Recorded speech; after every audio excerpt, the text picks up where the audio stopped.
Okay, thank you. So for public comment tonight, if you would like to speak, you're gonna raise your hand.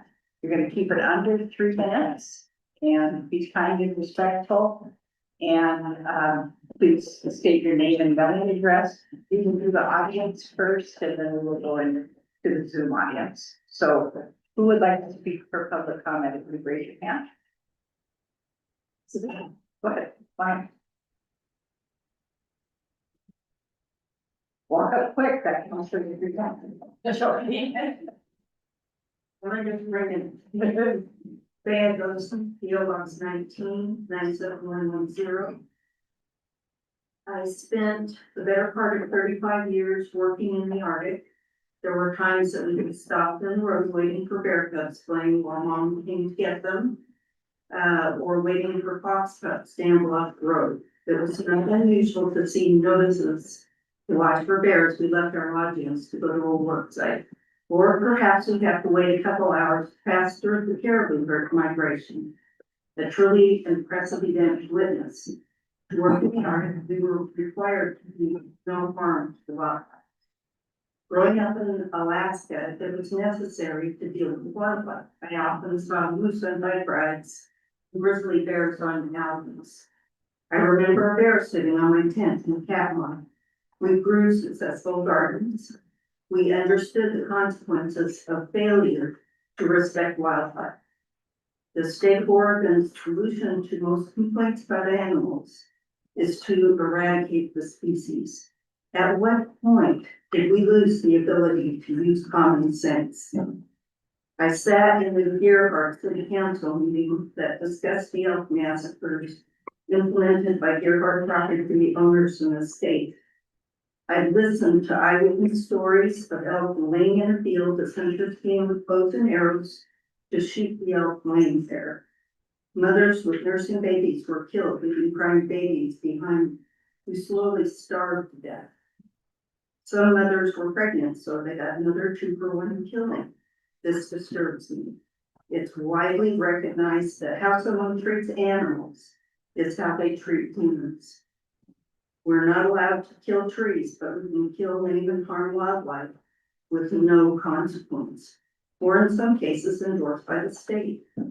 Maybe we should consider treating our animals like we treat trees. For those who don't like the elk living here, please consider moving to Gerhardt. If you don't want to coexist with wildlife, please consider a location with no animals. And if you have no humanity or soul, consider the impact on the tourism industry. How many real estate listings have pictures of elk? Even Gerhardt. What kind of response do elk social media posts receive? What impact will the massacre of elk that annoy a few residents have on the tourists who spend money here? Does that revenue stream matter? If our elk are massacred here, then Gerhardt will be there to help. Videoing it and posting it out on the internet. Thank you. Next. Go ahead. Fine. Anybody else? Hi, my name is Watt Childress. I have a bookstore across the street in 44 North Spruce. I also reside in Philemon County, 40667 North 4th Road. And I want to say absolutely, I hope that I look forward to hearing what's going to be presented tonight about the elk. It's important that these topics oftentimes have been spoken about at potlucks that we've had in this room. Potlucks or at Salmon Return Celebration. We've talked about wildlife and the importance of wildlife rehabilitation. The first one of the potlucks a couple of years ago when we had a series of potlucks at the turning of the season. We during the winter solstice potluck, we really focused on elk. The elk are important creatures associated with the solstice, both in the eastern and western hemisphere. As you get further north, we think of reindeer, but they're relatives, and so the people have been thinking about elk for a long time. But I want to talk for a second about the potluck. because getting together and being able to share food is something that has been part of this community for a long time. I listened to Sam Stidell talk to us about the heritage of that. I don't need to repeat it because you all know it. We did have a potluck here on March 22nd, at a concert with World Water Day. And, as a result, the chamber was notified, as many of you probably know, from the Clatsop County Environmental Health Department, that potlucks of that nature, where people bring food and share food from their homes, like we've always understood, are strictly illegal in Oregon. A lot of us are surprised at that, but we've seen hyper enforcement, Philemon County moving north now. And, I really hope that, this is a law on the books. It just exists. Oregon is in last place with regard to friendliness towards potlucks. It's not something I'm proud of. I'm hoping that we can, become a state that is a sanctuary for potlucks. And I think it would be wonderful if Kennedy would be the first city to declare itself a sanctuary for potlucks. Thank you. Thank you. Okay, next. Gotta raise your hand. Quick, go on. Nobody. Wow.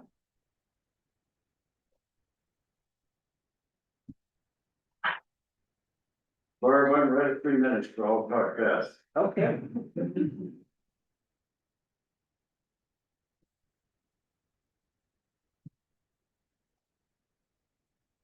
Mamatia, PO Box 1426, Cannon Beach.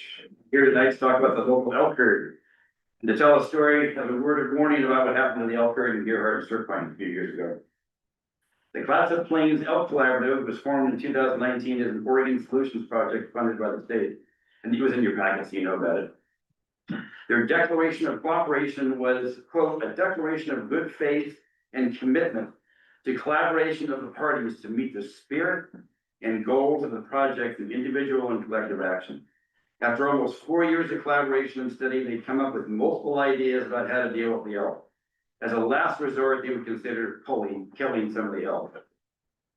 Unknown to the 20-some members of the Elk Collaborative, starting in 2020 and running through 2023, the Oregon Department of Fish and Wildlife, ODFW, was issuing landowner damage tags to owners of a 40-acre property in Surfline who claimed elk were damaging their fence and pasture. Paul Atwood is the ODFW regional wildlife biologist on the North Coast, issued a total of 80 damage tags to these landowners, with 77 cow elk killed over a 3-year period. 18 in the first year, 31 in the second year, 28 in the third year.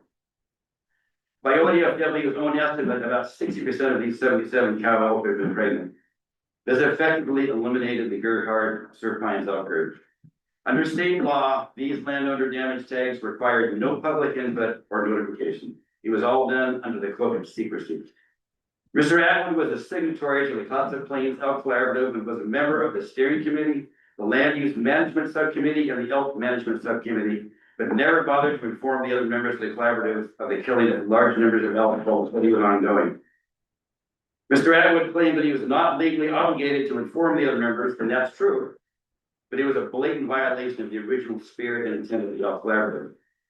Mr. Atwood also claimed that under the Oregon Landowner Damage Program, ODFW is required by law to issue damage tags to landowners experiencing wildlife damage. That's also true. But it seems that Mr. Atwood exploited a loophole in this law that allowed 77 elk to be killed on a single piece of property.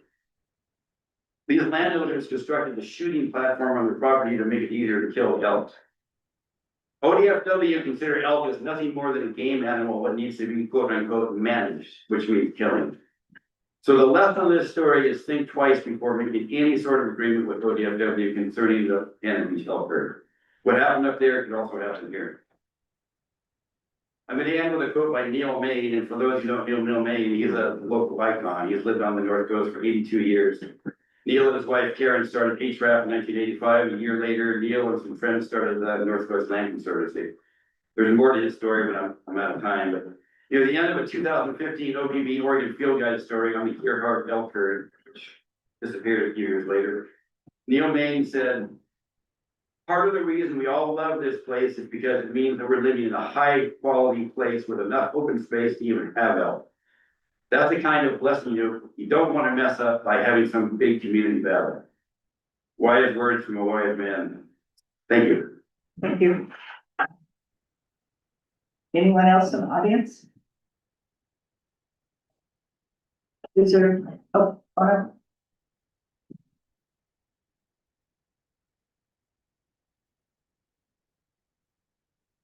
I'm fairly new to the community. My name is Jillian Gunther, Box 432. I live over the north end by Shirley Park. And we have the dead end street. And I feel so lucky to live in this community with all this beautiful wildlife. And I love waking up in the morning and have deer, elk. I grew up in Upper Michigan and they were deer. I grew up, we live at the road, at the end of the road, and there's always elk there. I have videos of elk eating at the front window. The window was there and the elk was there. And I just think it's the most fantastic, joyous thing to see. And I hope that this slaughter does not happen. Thank you very much. thank you. Go ahead, Hey, I am Kristen Hall. I'm PO Box 1063. And I just feel like I have to say something because so many people don't understand why or see the negative. I also live on a dead end street and sometimes I can't get to my house. I can't get from my house. I have been chased to the point that I've had to pick up my daughter and run with her. And that was completely unprovoked. It was across 101. Actually, I was cutting through the woods at Van Buren and they were behind Sarah McAllister's house. And she was clicking, cause she was like 3 at the time, clicking bamboo. And I don't know what they thought it was. And it started coming after me and it was terrifying. My husband was recently chased by a buck. He came up behind him and he was not, aware of it until somebody screamed and let him know that it was coming towards him. I have opened my front door and literally had an elk in my face. Because I don't have, it's the same level as my walkway. The other day, I was coming home and I saw a red Acura parked in the road, dumping food out of their car onto the grass there by the RV park. And I stopped and I said, would you please stop feeding the elk? And she got very aggressive with me and told me that I was living on their property. And I moved here in 2003. They were not this bad in 2003. And the fact that we can't walk our dogs, I live a very active life and I can't leave my neighborhood sometimes, let alone get back into my neighborhood. I've had to walk to a friend's house at 10 o'clock, unable to get home because they were all throughout the RV park and crossing the road. Somebody is gonna get hurt and a lot of people in our neighborhood have been charged. And it's a huge safety issue. I don't know. It's not very family friendly, dog friendly. If you hike a lot or walk a lot or ride a bike a lot, there's a lot of corners that you can turn and get hurt by them. And them surprising you and you surprising them. So I just wanted to say that because I think it's important. thank you. Yeah.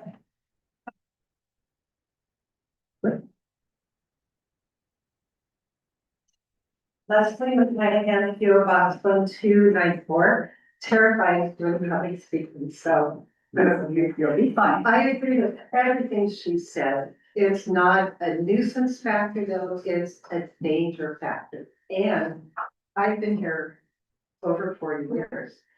And I've seen the elk herd just grow exponentially bigger and bigger and bigger. It used to be rare to see them come to the beach and into the water. You know, it's during hunting season, we would see them come in to town. That was like reliable. And now we're seeing them all the time. And it is a dangerous situation.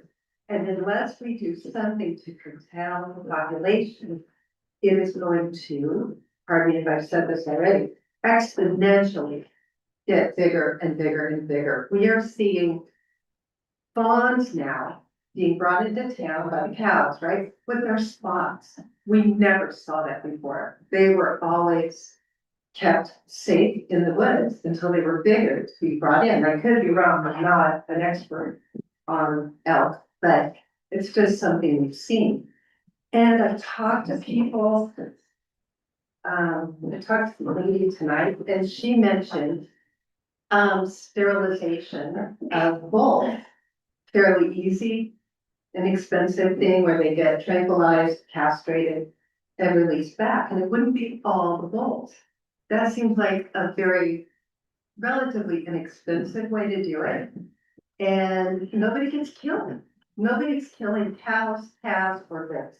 It's just nipping the problem in the bud, as they say. But that seems like a really cost-effective, relatively non-violent way to take care of the problem. Because the herd is spreading into Orange Cave. It's, oh, and I live in the woods, sorry, and I'm not timing myself, so let me know if I'm going on too long. I live in the woods, I used to see them all the time in my woods. I don't see them hardly up in the woods anymore. I see them way more in town. So, there you go, that's it. Okay, thank you.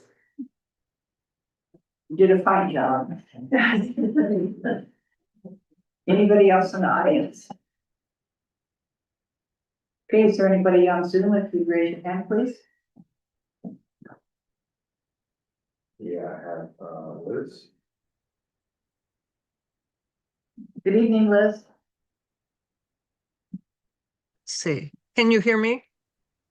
Yeah. You can? I live in, so I'm Liz Beckman. I'm PO Box 174 Tolovana. I live in Haystack Heights, and last fall I was in my garden. I fortunately had a leaf rake in my hand when a baby elk across the street from me started whistling, bleating, whatever they do, and the mother elk came trotting through my garden. She was somewhere to the northwest of me. And she nursed the baby right there in the woods. And when she finished, she turned and ran right at me. And I was, I don't know, 30 feet from my front door. And I slowly, not turning my back on her, moved towards the front door. And she continually charged me. And I had a rake in my hand. So she got to the end of my rake. And her nostrils were flaring. And anyway, I finally got inside the house. So my comment is, and I know it's not available for everyone, but I know I'm willing to spend the money to fence my yard, but a 6-foot fence will not keep an elk out. So my one suggestion would be to allow people, if they want, to put an 8-foot fence in, which is what ODFW recommends for keeping elk out. Thank you. Thank you. Anybody else? No? Okay, one more chance in the audience. Anybody want to speak? And anybody else on Zoom? Okay, thank you very much. So we'll move on to our discussion items. The first discussion is regarding additional watershed acquisition. Bruce? Thank you, Madam Mayor. The city's been contemplating acquiring additional land adjacent to the Kula Creek Forest Reserve in the watershed area currently owned by Naveen. This is a project that may be included in the upcoming budget. In anticipation of that happening, Councilor Kerr has requested that Daniel Ware of Sustainable Northwest come to a meeting to talk about the process of watershed acquisition and the services his firm provides. Sustainable Northwest has recently represented Rockaway Beach in the acquisition of parts of their watershed. Daniel, my phone, He's on the nest. Okay. Good evening, Daniel. Hi, everyone. Thanks for inviting me to join City Council meeting. I'm sorry I couldn't be there in person. So Bruce, it sounds like you want me to give an overview of what Sustainable Northwest has done for similar projects and working with landowner Nuveen specifically. Is that correct? Yes. Great. Well, just to give a bit of an overview, Sustainable Northwest, we're a natural resources solutions firm based out of Portland.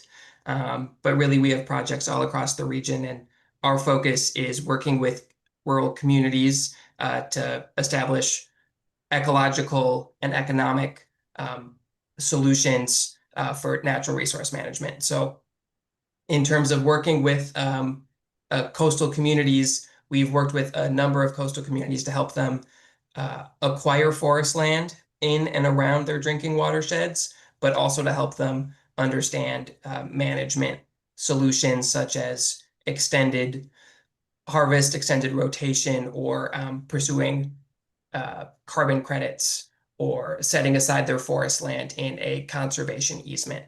Now, that's all a little bit technical, but that's just kind of giving a bit of an overview.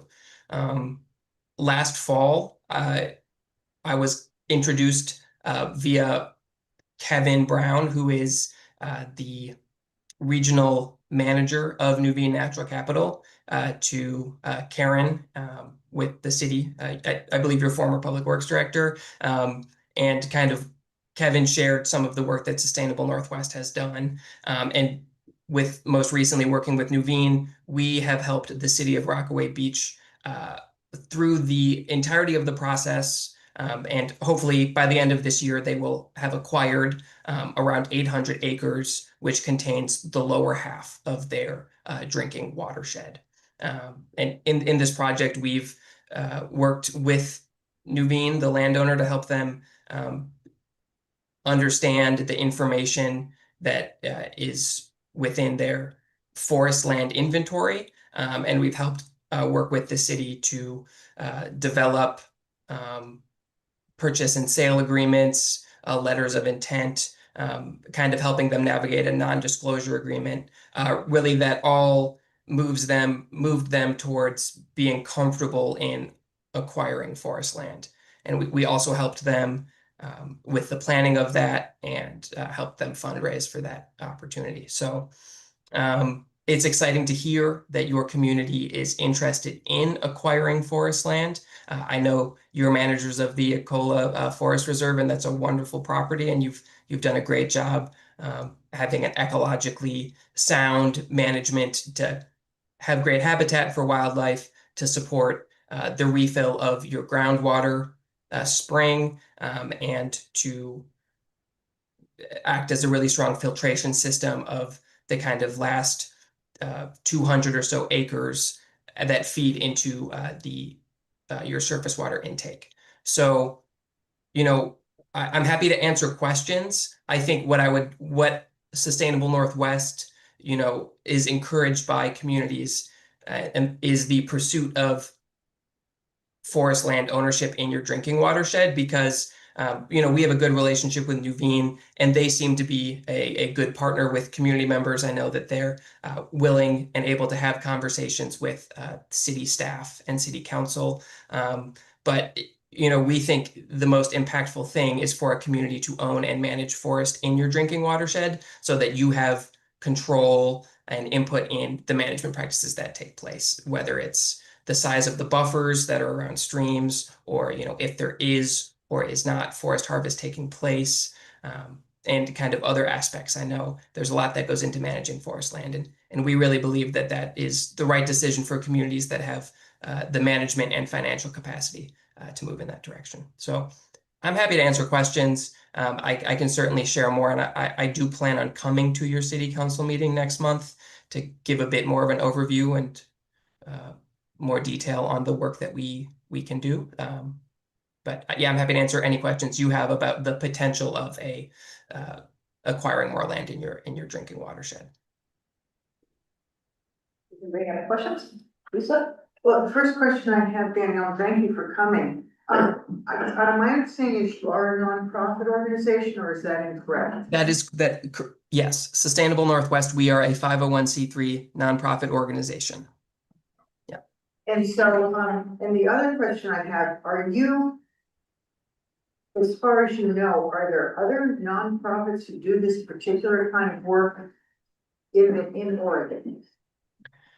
Yeah, there are, I think that we fit a kind of a niche that it doesn't exist frequently. You have an area land trust with North Coast Land Conservancy that helps with land acquisition and is a landholder. Now, they may have capacity to support a land acquisition that then they pass off to the city, but where it sets Sustainable Northwest apart is that we are not, and we do not own land. We would come on as a contractor to help make decisions that are recommended by city staff and city council. So we would come in the same way that you would hire a contractor to do a construction project to install more piping in your water intake plant.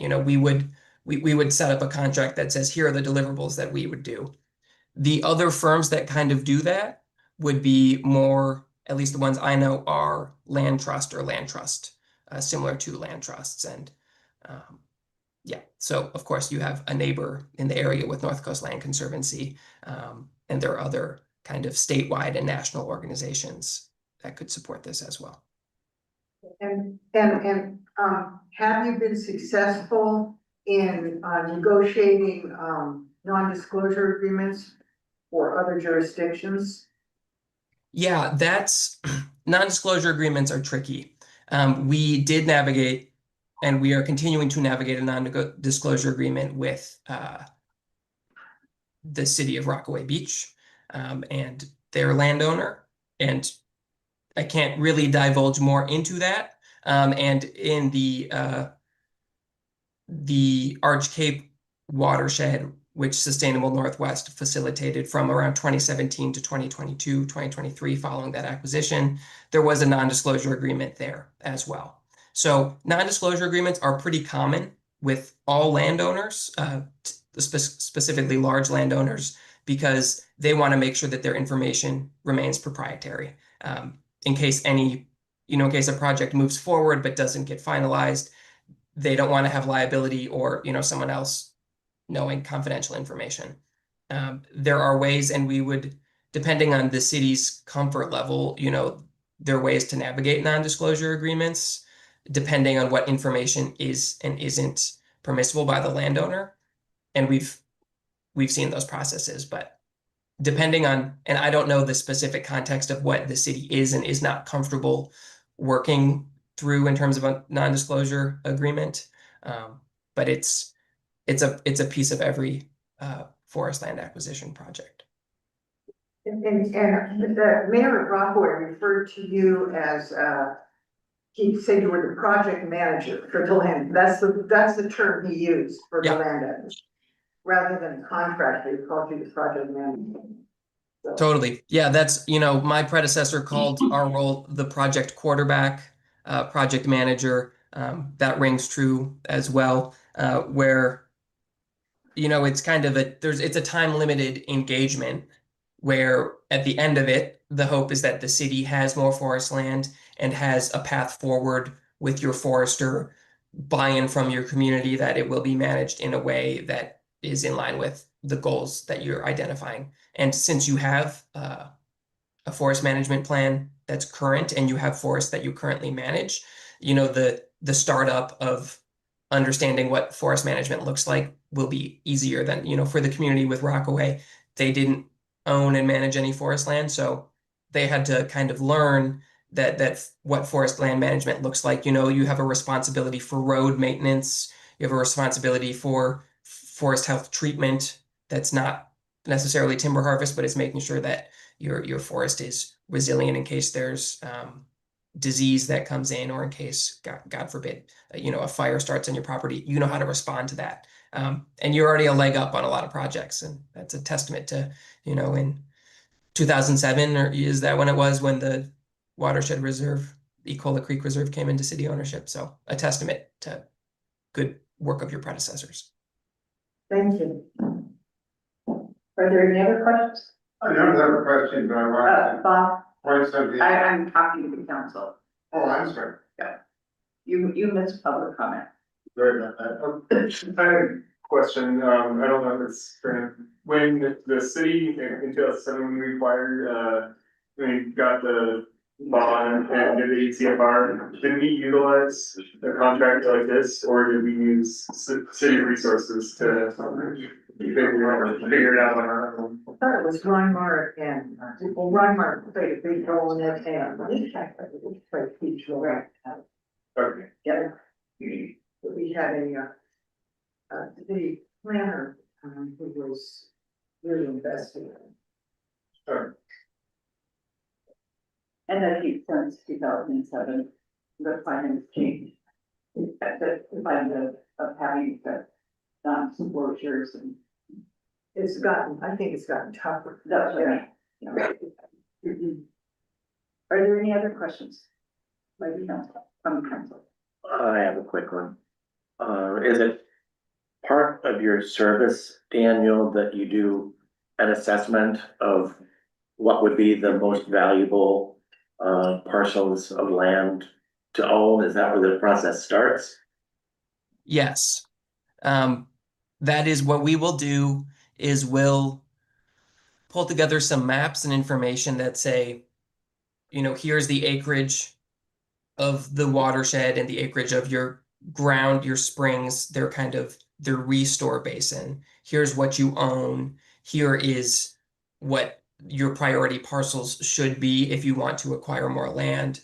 And we'll look at slope steepness in terms of risk of turbidity. We'll look at timber age, and we'll look at amount of roads on those properties, and we'll make a recommendation, and we can do that pretty quickly. That can kind of be maybe a first step where we'd say, if you're going to move forward, the most bang for your buck is going to be this 600-acre parcel, because it contains more watershed, or we can recommend, it's the adjacent 300-acre parcel because it contains more of your spring ground, your spring restore area.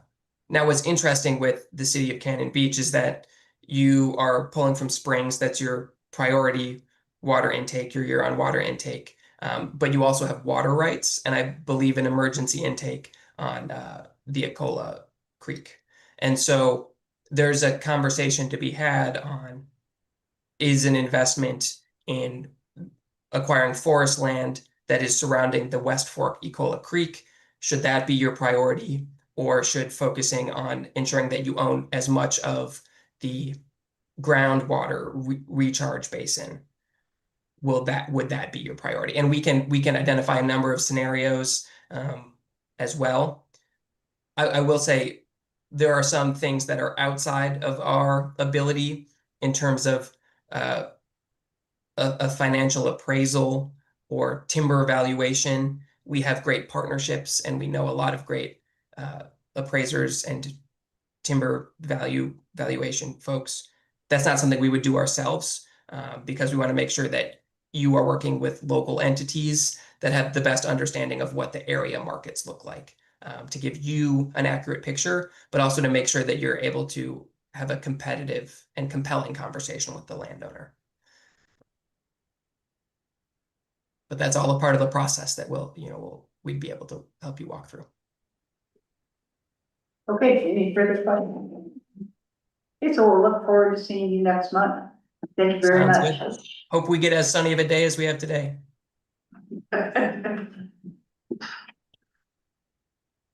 Okay, next we have the discussion about the elk population and in Cannon Beach and potential solutions. Right, Mayor Knopf, councilors, Put in charge of this one. elk. Yeah. He's raising my hand. Okay, so. So we have, again, the council brought this up at council retreat back in December. We had talked about it in January. And then I volunteered to find some people that could come and talk to the council with regards to the elk population. Denise Lothman, who is the Executive Director of the Columbia River Estuary Study Task Force, or CREST.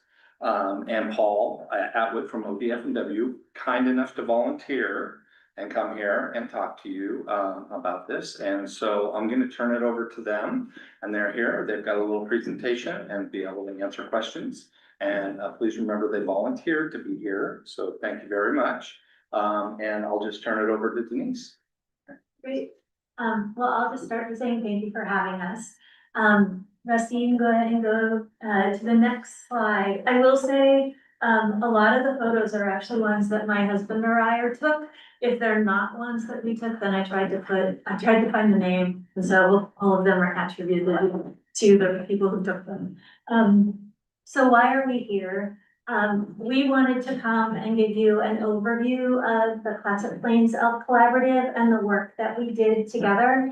And also give you some information around the goal of the collaborative. It brought together a really diverse group of stakeholders with lots of feelings about elk, similar to what you've probably seen in not only public comment tonight, but in conversations over time. And so the group came together very diverse, around 30 folks. Crest was a member of the collaborative from the beginning. And the goal was to come up with some toolkits. And we separated into 4 different committees, and I'm going to talk about those a little later. But looking at things that communities could do to address human-elk interactions. Because safety had become such a big concern, and the urbanization of elk and elk being in the urban environment and not acting like wild elk any longer. And we also wanted to give an opportunity for discussion or questions. Next slide. So this is just a map of the area in Clatsop Plains. It incorporates Camp Rylea, Clatsop Plains, Earhart, Seaside, and Warrenton were all also part of the collaborative. The mayors of Seaside and Warrenton co-chaired the group, and we started in 2019 because we were really looking for, as it says up there, a better cohabitation approach between people and elk, and safety had become such a concern that there was a need to do something. As was mentioned earlier, this was an Oregon Solutions process, and because it had such a diverse range of opinions within the stakeholders, the governor's office is the entity that approves Oregon Solutions projects, which are run out of the there's a couple of centers at PSU, and Oregon Solutions is one of them, and they do collaborative processes in communities where there's conflict around lots of different issues. And so in 2019, the governor selected the Clatsop Plains project as a project that would move forward. Next slide. So because you have a broad group of people with lots of opinions, these were the shared understandings of the collaborative in terms of what we all came to as a foundational agreement in our conversations and what we were going to look towards as we moved forward. And then, next slide, please. And we created a vision for the group in order to give us additional foundation for how we wanted to work together. And I will just point you towards the second paragraph, which talks about the importance of improving public safety, reducing property damage through outreach and education, and then looking towards a community-wide approach to reducing urban elk interactions. And then the last sentence, I think, was also really important for many people to maintain a healthy and viable herd or herds, because we all also recognize the really valuable cultural and the natural resource-based value of elk here, right? Like if you look back to the Lewis and Clark journals, elk were a big reason why they survived their winter here. They've been here a long time, and as someone who works in natural resources, I believe we're really fortunate to live in a region where we have megafauna, because there's so many places that don't any longer, and so figuring out how we live with them and maintain the herds is really, really important. Next slide. So then in 2021, we all signed the Declaration of Cooperation, and the reason I'm here tonight is the request that was made of Crest was after this Declaration of Cooperation is signed, Oregon Solutions steps back from the project and they no longer facilitate, and they needed a facilitator to assist with moving the group forward, helping with organizing, and helping keeping things kind of moving around all the agreements within the declaration. And so Crest was asked to take on that role, and so we've been serving in that role since 2021, 2022. And then I will say we met in November of 2025, and the group itself had come to see that much of what had come out of the declaration had either been moving forward, or there was a need for some of the different jurisdictions to take some action, and they wanted to just move it forward on their own. So at this point, the collaborative is not meeting, but different jurisdictions and entities are taking action on their own as needed. And if we ever need to pull the collaborative together again, we could do that. Everyone was in agreement that if it was necessary, we could do that. But I was also asked to reach out to jurisdictions close by that maybe weren't members of the collaborative, but that there was some awareness that there might be some conflict around elk or some safety concerns around human elk interactions. And so I reached out to the mayor back in December to just say, if you need some help or if you want us to come and present, we're definitely willing to come and do that and to assist if there's ways that we can. Next slide.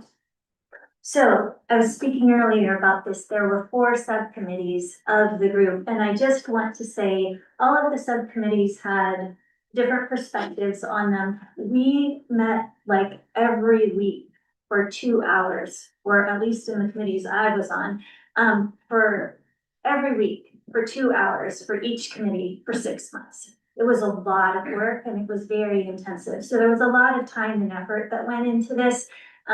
Across all of the stakeholders who were participating. When we said we were like, yes, we're going to make a major time commitment to assist in this effort. So we'll move on into the next slide. This is elk management. Paul is going to talk about all about the elk management subcommittee. So I'm just going to move right on to the next one, which is research and data collection. And so what we wanted to do was to get a sense of what were the elk doing in Clatsop Plains. And so ODFW and the Lewis and Clark National Historical Park have received funding to collar elk. And so Paul, I think we'll talk about this a little bit, but there's a number of elk with collars so we can see how they're moving and create some maps to have some understanding of that. ODOT was involved, and we really wanted to track elk movement on both sides of Highway 101. Also to understand landscape usage, but also we ended up looking at ways we might be able to reduce accidents with collisions with elk, particularly on 101 where people are going a lot faster. And then I know that other committee members were very interested in doing research and finding studies around elk that maybe have habituated to urban environments. So we could kind of gather data and have as much information as we could as the committees were working to come up with ideas about things that we could do and create these toolkits. Next slide. So the Human Management Subcommittee, I was on that committee. These are the high scoring management actions that we believed needed immediate implementation. All of the jurisdictions up north have no feeding ordinances now. Sometimes they can be difficult to enforce because officers have to catch people in the act. But people can get warnings, or, they can have someone come and chat with them and explain to them why that no feeding ordinance is there. And guidance and educational materials so people understand the importance of not feeding elk. And then resident education materials. We talked a lot about landscaping guidance because what we plant in our gardens will either attract elk, or they'll come in and they'll figure out you don't have anything that they want to eat, and they will go to another yard where there's better food for them. and also best practices for pets. And so those were some of the top items that we thought would be really important. Next slide. And then we had medium to low scoring management actions. Including, we talked a lot about, creating some kind of tourist education materials and providing that to Chamber of Commerce. Maybe some of the hotels in Seaside to help, and short-term rentals in Gerhardt. We wanted to talk about broader general education, helping people understand what is actually a safe distance from elk. I live in Cannon Beach, and what I've been working around this now since 2019. And what I see people do, is, as someone who works in this field, is terrifying. And so helping people understand what is actually a safe distance from these animals, how close should you actually get? As I've mentioned earlier, ODOT was looking into proximity sensors. So those were some of the other human management recommendations. Next slide.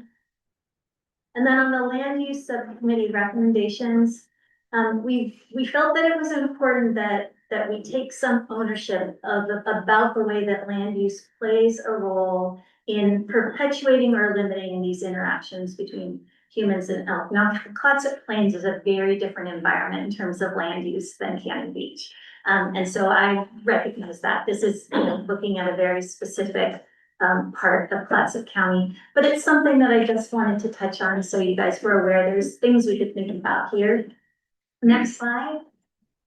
And so what we talked about was, can we create elk corridors? There's creeks and places where that will not be developed. And so are these locations where we could figure out how to keep them that way, so elk had ways to move through town that maybe wasn't within the urbanized environment, but was more in the natural environment that still remains within these areas.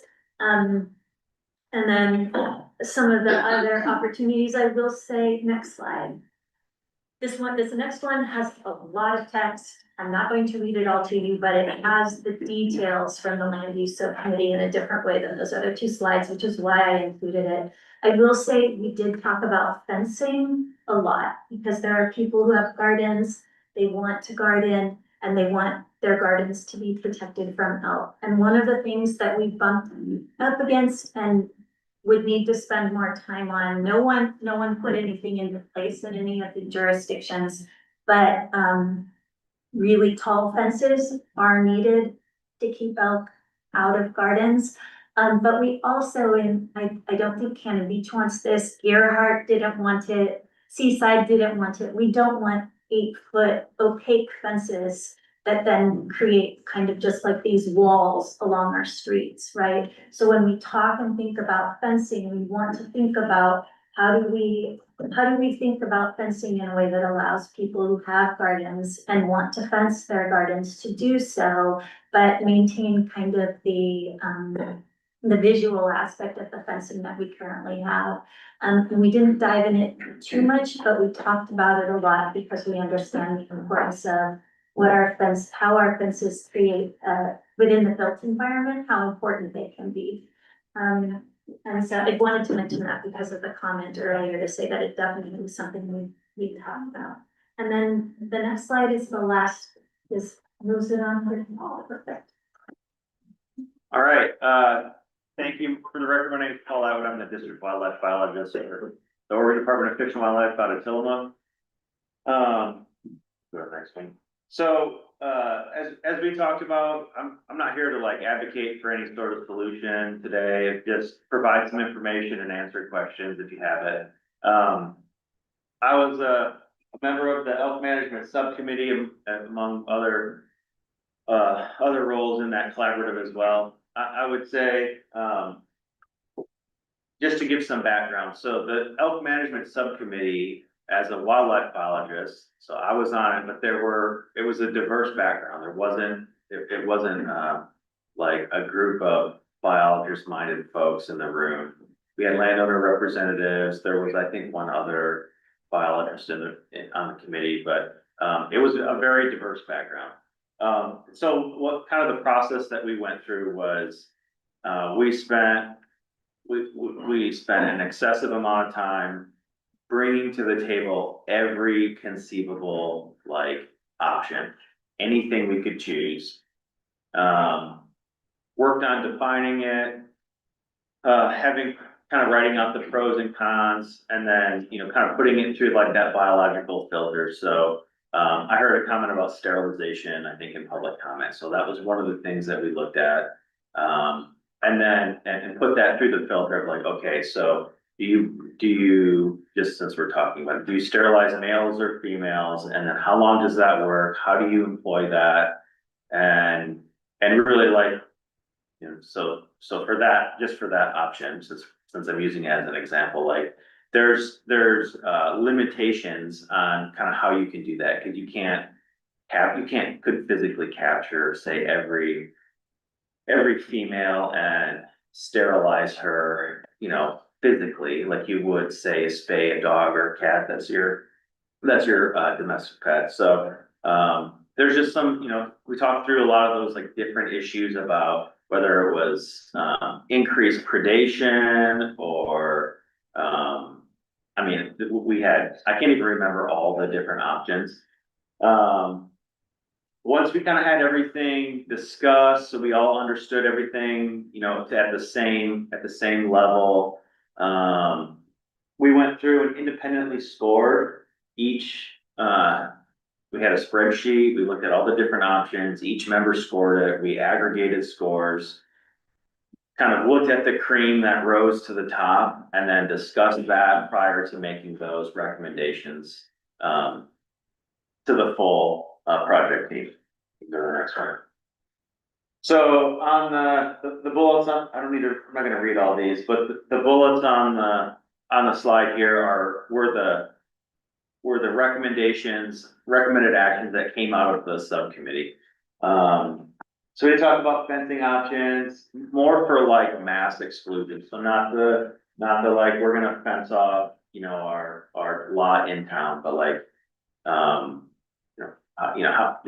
that would work. More on like a community-wide, neighborhood-wide basis, depending on what the local government was interested in. You can go to the next slide. So, one too many. So we kind of have like this, we have these four that I put strike through on. In kind of in the now 5 years since, finishing the Declaration of Cooperation, the ones that remain there are kind of the ones that have, risen to the top of the cream of the cream. So I just want to walk through kind of the ones that I've struck through there. So, an elk behavior modification plan, that was something that never came to fruition. And deterrence to detract elk from select areas, or attractants to attract elk to select areas. Like those were things, along with elk movement corridors, that today haven't been employed. And I would say, like, while they were recommended as options, would be a pretty heavy lift to try to engineer your community, in order to employ something like that. So, when we look at elk and management, really what we're doing is we are balancing, take with biological surplus. So whether that's, hunting options, you heard a public comment about culling. One of the things that we haven't, knock on wood, there's some wood somewhere, we haven't had to do in Cannon Beach yet, do any targeted removal of really aggressive individuals. But we have been in that situation in Clatsop Plains. So yeah, I guess any questions you have of me or anything you want to discuss, I'm happy to answer anything. What do you do with those belligerent elk? They're euthanized.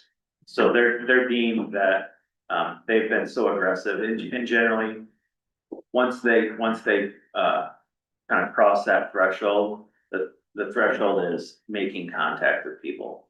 So where we have elk that are, kicking people, striking people, we've had bulls that, have gored cars and have attacked, humans, pushed them to the ground, and bind them in the ground with their antlers.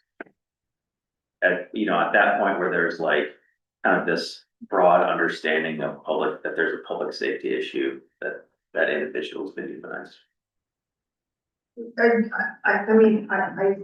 All these ideas, except, not the Cohen idea, but the other ideas. Seems like you have all these ideas, but you said that very few of them had been implemented, like the orders, et cetera, the sterilization. Of course, it would seem to me that sterilizing the males makes a lot more sense than sterilizing the females, because there's so many fewer males who are, mating. Yeah. So than females, and I've read, I know in Banff, Canada, they tried a dart method instead of having to, take down, hunt down a male, put him to sleep, give him a, Yeah. snip or whatever. But, but I think, it just seems to me that all these ideas, the easiest one to do, it seems to me, is shooting, and I think that is the worst one.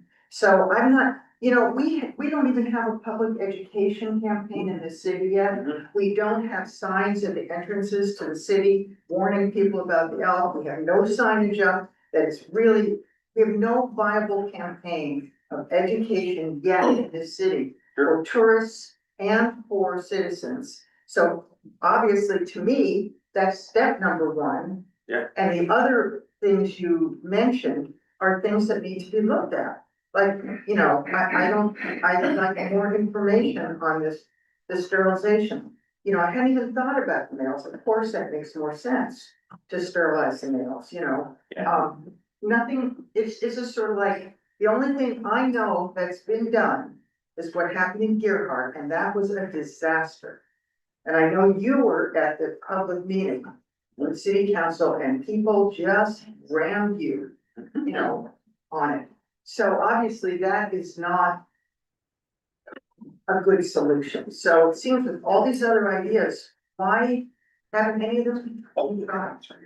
I'd just like to point out, as an example, sterilization wasn't a recommendation from the health management subcommittee because it's not a long-term solution. It's also not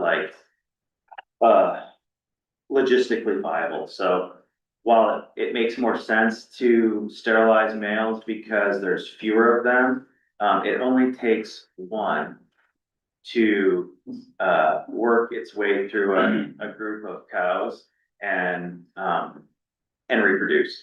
So males during the rut travel long distances, as an example, just to kind of give you some background. Males travel a long distance. They can tell when a group of cows is in heat, and we could work at length to try to sterilize every male bull. And what we would, could guess would be the range that they could come and reproduce with like a local herd of cows. But for a species like elk, it's really females that need to be sterilized because it does only take one. If you miss one bull or something doesn't take, it's not gonna work. So that's why the recommendation is biologically is females.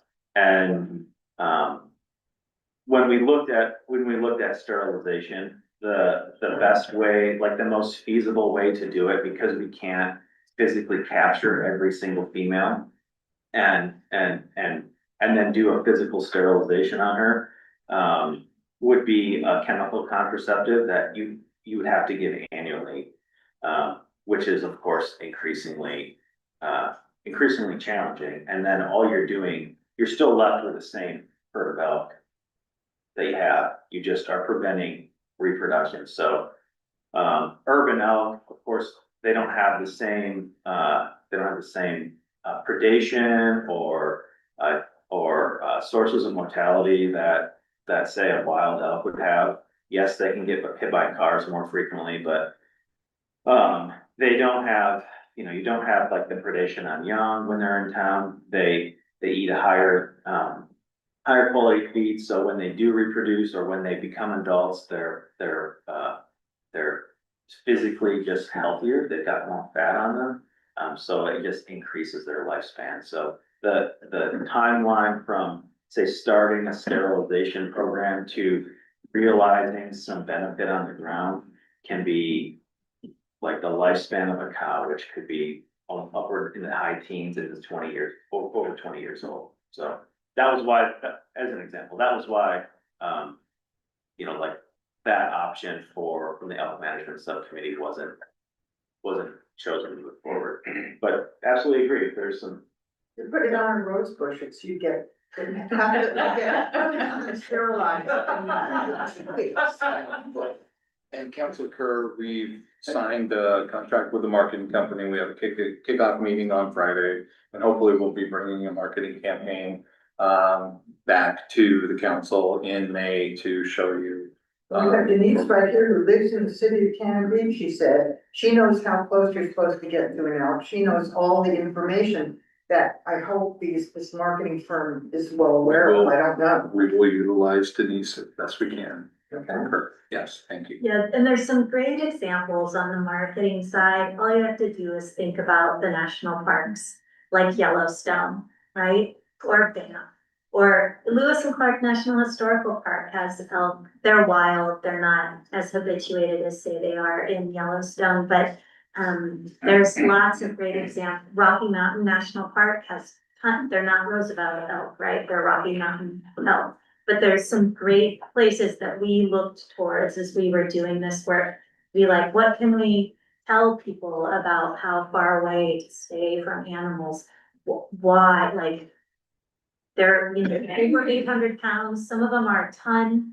They move really, really fast. You do not want to be within 4 feet of them, right? Like, the distance is supposed to be, what is it, two school bus lengths. That's how far you're supposed to be away from them to be safe. Yeah, no, I lived in Alaska and moose actually are meaner. They are. Much meaner. And I just learned, if I couldn't get to my car in the morning, well, I waited. I was late for work. Oh, well, you understood. It's just, you adapt. And, there are things you can do. I still don't buy the thing about, I understand what you're saying about the male, female, who should have the contraceptive administered. It just doesn't make any sense to me though, but I don't want to go into that right now. Alright, so I have a couple of questions. So some of the concerns that I have is, the elk got acting like wild elk. They're too habituated, within city limits that makes people think they can get close to them because they're just standing around. And also their population density. So I don't know if they could Mr. Howard, if you could, speak on, the density of the population and how disease spreads through large animals. And the issues, what sort of density we get to that they just kind of naturally dying off and creating an issue within the entire herd and potentially having a crash because of a high disease spread throughout the population. Yeah, I couldn't speak to, say, a density or a population number for the city of. Well, not a specific number, but that's the thing. I would say like there's definitely risk there. So as populations increase, this is the same way with humans, right? Like if we're all living in New York City, let's say, and there's some new disease, right? More likely to spread where you have dense population and opportunity for close training. You would if the population was less dense. You didn't have quite as much one-on-one contact, with different individuals from the population. So yeah, definitely there's risk there.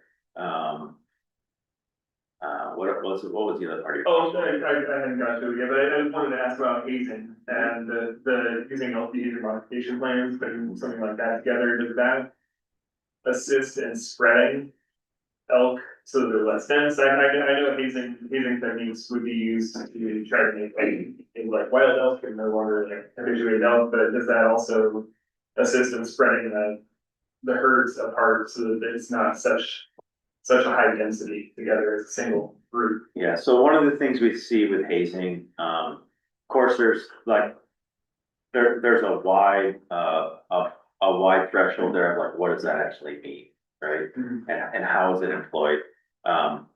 Generally speaking, when we're giving advice to the public, and in my experience with hazing wildlife, it's a temporary short-term solution.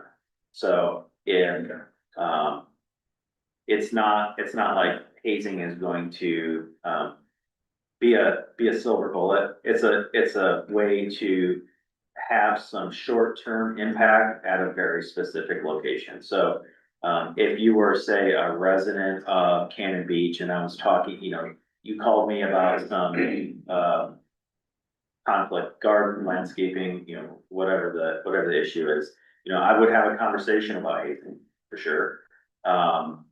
And we, discussed different ways to use that technique, but at the end of the day, it's not like, hey, we're gonna haze our way out of a problem if you were, say, in a situation like this. So, definitely could be used, to achieve a variety of short-term, outcomes, but probably not something that is logistically feasible to say, completely eliminate or significantly make a difference in conflict. Okay. But can I tag on? So hazing, I don't know exactly what we're talking about, but does that not work?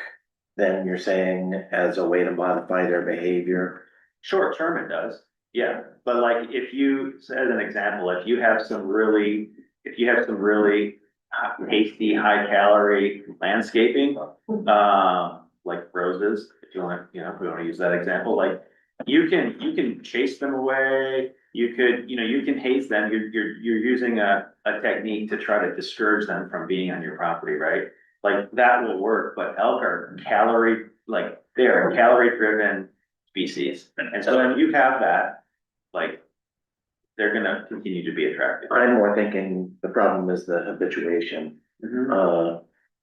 20 years ago, you could walk towards elk and they would always walk away. Now they're so habituated to people. We can all take the blame. I don't think we need to blame it all on the dumb tourists, though. I see some stupid things too.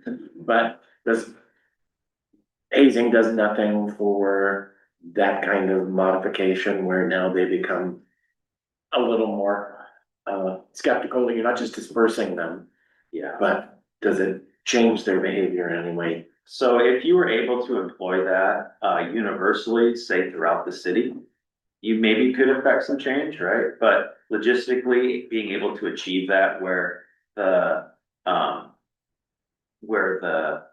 pressure is consistent, is every time, every interaction, like that's just not this is not reality, right? Unless there's like a crew of elk hazers that put by the city to work 24/7. 3 air horns. Has the state ever implemented in any area, have they ever tried to implement a hazing campaign in any? Like a large, broad Yeah. coordinated campaign? In a smaller jurisdiction or in a larger jurisdiction, has it ever, because you're saying it doesn't work, but I'm trying to figure out how you know it doesn't work. Yeah, just from experience, so most of what where we've done hazing, like say the department is doing it, is it's mostly around like individual properties, it's kind of situationally dependent, but it's a lot of times it's individual properties where there's some, working with a landowner, like a landowner is gonna do, we watch something for these hours and there's, there's some staff available to help, overnight or something like that. Like that's, again, like that's achievable while the pressure is consistent for the short amount of time that you're able to do that. But as soon as that goes away, if that caloric reward is still there, they come right back. So it's just gotta be, I'm not saying that, like, when I say it doesn't work, like, what I'm saying is it's very challenging to get to the level where you're employing hazing at a broad, at a scale like the city, and the pressure is consistent 24 hours a day, 365 days a year. And what about landscaping alternatives? I mean, where have those been tried? Yeah, so that was a recommendation that came out of the collaborative. I would say like, certainly there's probably, there are some plant species that can be extremely toxic to elk. There's of course risk there, so when it becomes, in my experience, generally, you have like a couple of classes of vegetation, so it's palatable, meaning it tastes good and it provides good caloric reward. It's unpalatable, which means it doesn't really taste that great, but it still provides some calories. And then there's like the toxic plants, right? I'm not talking about toxic. I was talking understand. about unpalatable. Yeah, so when we are looking at, like, say, an unpalatable plant species, in many cases, I'm not a botanist, so trying to stay in my lane, but many species, once they're in, say, a garden or landscaping, and they have artificial fertilizer provided, it shifts that plant into the palatable category, with something that would otherwise not taste good. All of a sudden, you get some artificial fertilizer there, and it kind of makes it taste better around. Well, that sounds like control. Just don't use the artificial fertilizer. Well, and there's, Dr. Dana Sanchez was part of the collaborative. She's with OSU. And one of the things she had started working on, it never was fully rolled out, was like looking at ways we could how we could talk about plants that, on the scale that Paul's talking about, are going to be on the less desirable. And if in your own yards, you may have seen this, right? They will bite a daffodil and spit it out. And you'll just see the head of the daffodil sitting there because they're playing on that spectrum that Paul's talking about. And as soon as they taste it, they're like, no. What I've seen in the research I've done is herbs. They don't like plants with like a heavier scent. Some of the natives they like to eat, right? Like they really like Salal, but they're not gonna eat ferns. And so that is a place to look in terms of, like we could reach out to Dr. Sanchez and work on pulling together like a list of, if you want to keep them out of your yard, here's plants that we typically see. They are understanding there is a spectrum, right? And if they're really hungry and needing calories, it's gonna matter less, but in general, here's some options for you if you're looking at your yard and thinking, I don't want to go into my yard and constantly see it being eaten by other. Okay, we can help reduce thinking about some different ways to plant. If people are open to that, right? Like it's a trade-off, but it's something we could absolutely assist with. I'd be happy to reach out to Dr. Sanchez and be like, we have a jurisdiction that's interested, like, can we get some materials put together for folks who Yeah. are interested? Yeah, we have talked, plug and talk about this all the time. Yeah. You know, about what to plant in our yards, and we're not really sure. Yeah. You know, And our yard, I said, excuse me, was planted So it wasn't so elk friendly, and now they're eating They're eating. our camellias. Oh, They've eaten the heads off all of the daffodils before they bloom. But they ate them all, there was no, they've already mowed down the hosta that was coming up there, so. And I think they ate one of my rosemary bushes.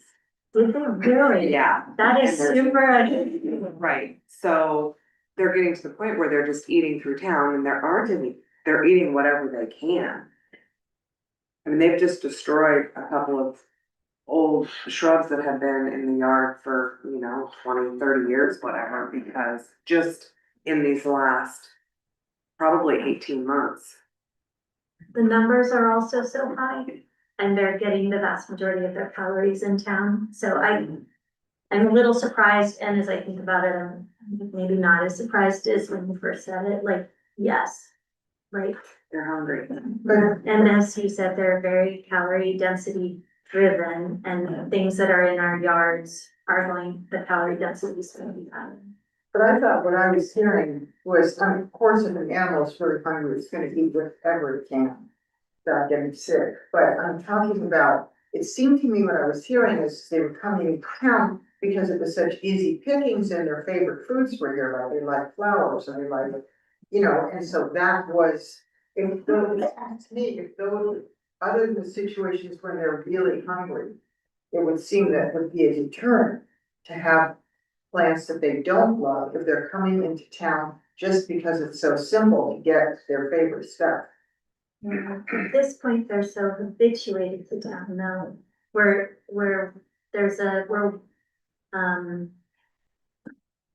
because, but you're right, they're here. And what's here is more than likely is more calorie dense because of the fertilizer and all that we do for our gardens. Versus like up in the woods where they're eating natives that are like naturally there, there's not like fertilizer. So yes, there's a difference. So in Kansas, we have a no eating ordinance already. Were there other ordinances that were discussed that are beneficial for cities to explore to help assist in human health interaction, negative human health interactions? Was the biggest one. And then the other big one, but we didn't, as I mentioned earlier, didn't dive into it quite as far, was the question of, Cannon Beach has very clear land use ordinances around fencing. And so, but if there was a desire to, that was the other one, but I think that the land use committee was gonna look at more intensely if it was needed. Those, I think, were the two, and then, yeah. We've discussed, an ordinance, about approaching wildlife too closely. I would Minimum distances. And, I mean, even if it's just to get headlines in, Portland, that, Cannon Beach has an elk issue, and so they pass an ordinance that you can't get closer than this, just as education. It seems like it would have some value if we can keep more people away from elk. I don't know, I hope that would make them less habituated to people because they are dangerous in our neighborhood. That red car that Video, somebody we said. we have video of a woman at Elk Park. There were probably 10 cows around her and she was petting them. She was sitting on a bench and she was telling my assistant, stay away, these are mine, and it was frightening. So. Well, that red Acura, someone mentioned that red Acura I saw that too, it's the same day someone had almost been hurt by an elk in the same neighborhood, he was feeding them on our window. What has to happen though, when you see something like that, I would hope that you try and get their license plate number, because it is a violation of our ordinances.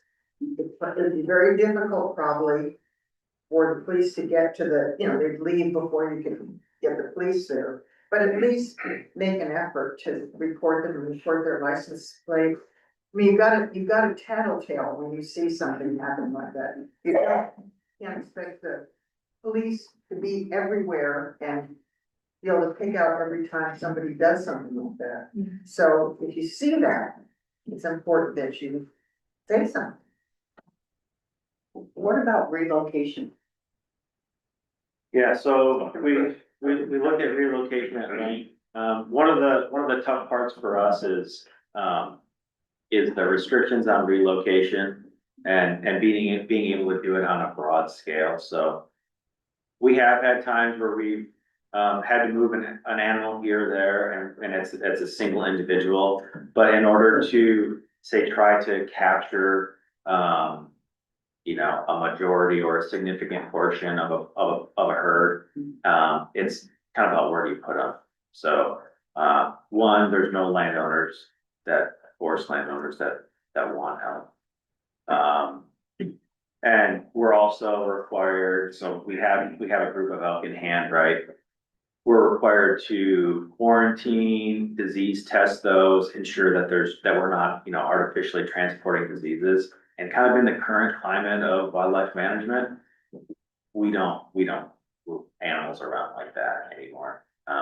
My predecessors certainly did plenty of that, and with elk, in the 20th century, helping to reestablish populations after, market hunting of the, late 1800s. But we're not in that place anymore where, we know enough biologically about the unintended consequences of that.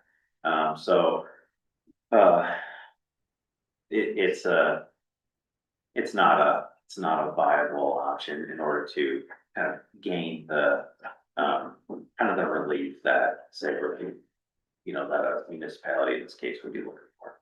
Well, and there's a relatively high mortality on tranquilized elk, right? I mean, capture myopathy happens, I'd say, like, for those of us in the field that capture elk, we try to do everything we can. I wouldn't say it's high. As you become more experienced, you get a little bit better at, helping that not happen. I'd say the few times that I've been, in a situation like that, it's been, we've captured something, using, immobilization drugs, and there's some like comorbidity that's going on with that animal where, there's some biological issue, something wrong health-wise with it that you can't tell when you're looking at it at distance. But generally speaking, we're pretty good about being able to capture something and keep it alive. Okay, but it's not without risk to tranquilize it. There's always a risk, yeah. I mean, they're big animals, and trying to capture them in mass would be, there's definitely risk there, yeah. And what about doing more palatable plantings, say out on the forest reserve? Take the carrot and lead them out that way. Well, I mean, I think the question here would be how much time do elk in town spend, up in the forest, in a certain part of the forest. You definitely could try some habitat manipulation.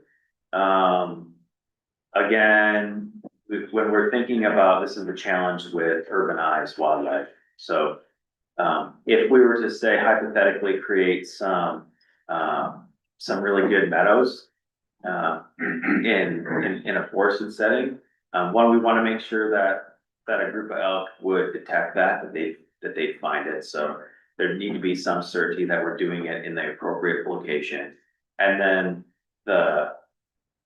what you build, right? It's kind of like Field of Dreams. Like, it's got to be better than the carrots sticking out of the Acura window, or the fertilized lawns, or whatever the reward is down here. You have to make sure that whatever's up there is significantly better. And what that would likely, if you were able to achieve that, what that would likely result in we would hope would be maybe some less time spent in town, but it wouldn't result in not having elk. There's still, that herd would still be here, so. Yeah, that elk used to be seasonal here. they would disappear during, the summer. They would essentially stay away from people. Yeah, but now I don't think they leave at all. I think they're completely urbanized. Did you have more, Eric? I know I've interrupted you a couple times. but- No, I was just saying, spring break, they come, or they leave, they come back after Labor Day. Yeah, basically, yeah. I'm curious, so, All right. I'm curious that you struck out, develop and implement elk behavior modification plan, and maybe I don't know what that is, or I'm thinking that's hazing, it's kind of related to developing, elk movement corridors. Is there something else that involves, or why does behavior modification not work? Yeah, so the reason I struck that out wasn't because of success or failure. That was a commitment that was taken on by OSU that just due to funding didn't come to fruition, so it hasn't, there was, the intention there was that there was gonna be a graduate student that worked on that. That's just not in, I mean, I'm not OSU, so I can't speak for them, but I struck it out because it hasn't happened, hasn't tried. The grad student that was going to work on that, kind of funding fell through, so that wasn't a commitment that, that ODFW made. We don't have the capacity to do that at the scale, that would need to be done. So that's more why I struck it out, not because it had been tried and failed. Okay. And also the elk movement corridors. I mean, we've got some very popular elk locations here. Of course, you can go around any corner and be surprised. But Neckoos Park, which we're going to, develop and more naturalize, the plantings there. Les Shirley Park, the other side of Neckoos and City Park, are all frequently, elk, dependable elk spotting sites these days. To me, it's an opportunity to do wildlife viewing and education. But are there things we can do in those areas, that one, keep people away from them, hopefully, but are there, we want to encourage them in those areas? So City Park, they're all meadows, please discuss, all basic meadows, if you were to confront them. Right there. It's right here. And so, you know, I thought they'd show up. Yeah. We have something to say.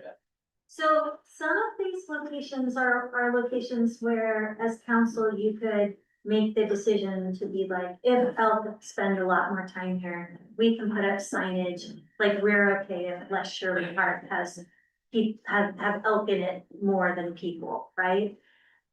A place like City Park, which is actively used by children and families, like my inclination would be, the goal would be to move them to other locations that are less popular, right? And also locations, that don't have attractions for children.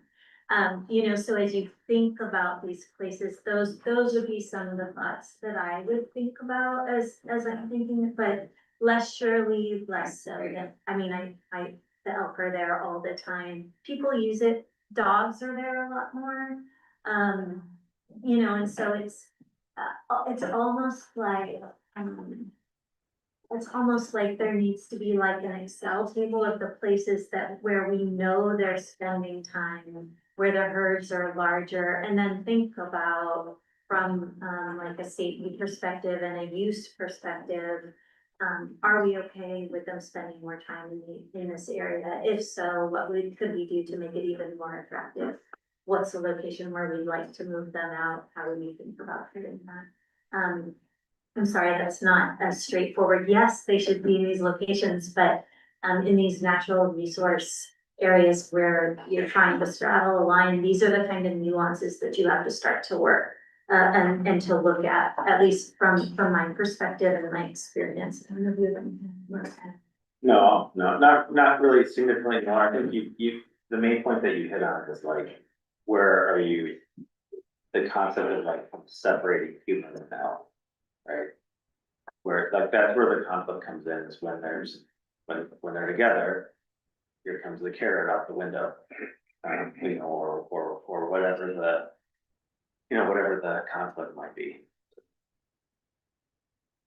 I can certainly feel for all sides of this argument because, I've been charged at least 3 times this year. Fearing for my safety, my dog's safety. Never knowing, when I'm gonna go around the corner and be confronted. I also don't think there's much of an appetite for a culling program in this town. But just for the sake of discussion, when you've got urbanized elk, what does a culling program look like? That's one thing when you're on some 40-acre meadow. What does it look like in Cannon Beach? I mean, frankly, that'd kind of be a discussion that ODFW and the city would have.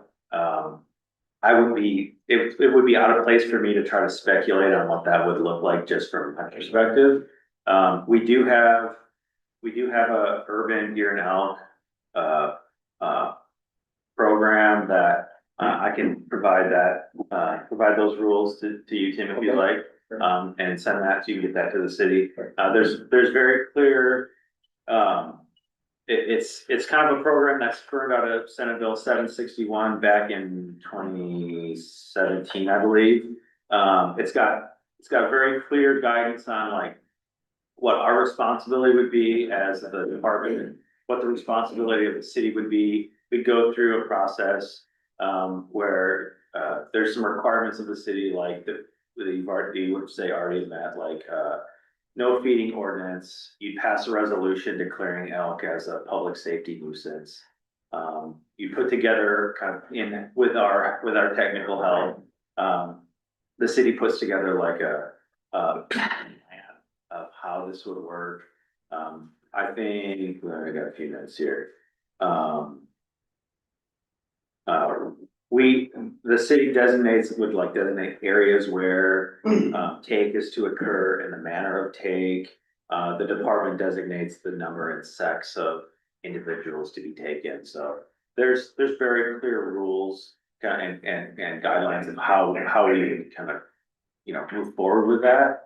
But it's not a program where one side or the other, it is kind of going alone. We're working together through that. Does that answer your question? I want the dirty, ugly part of the answer. How does this occur?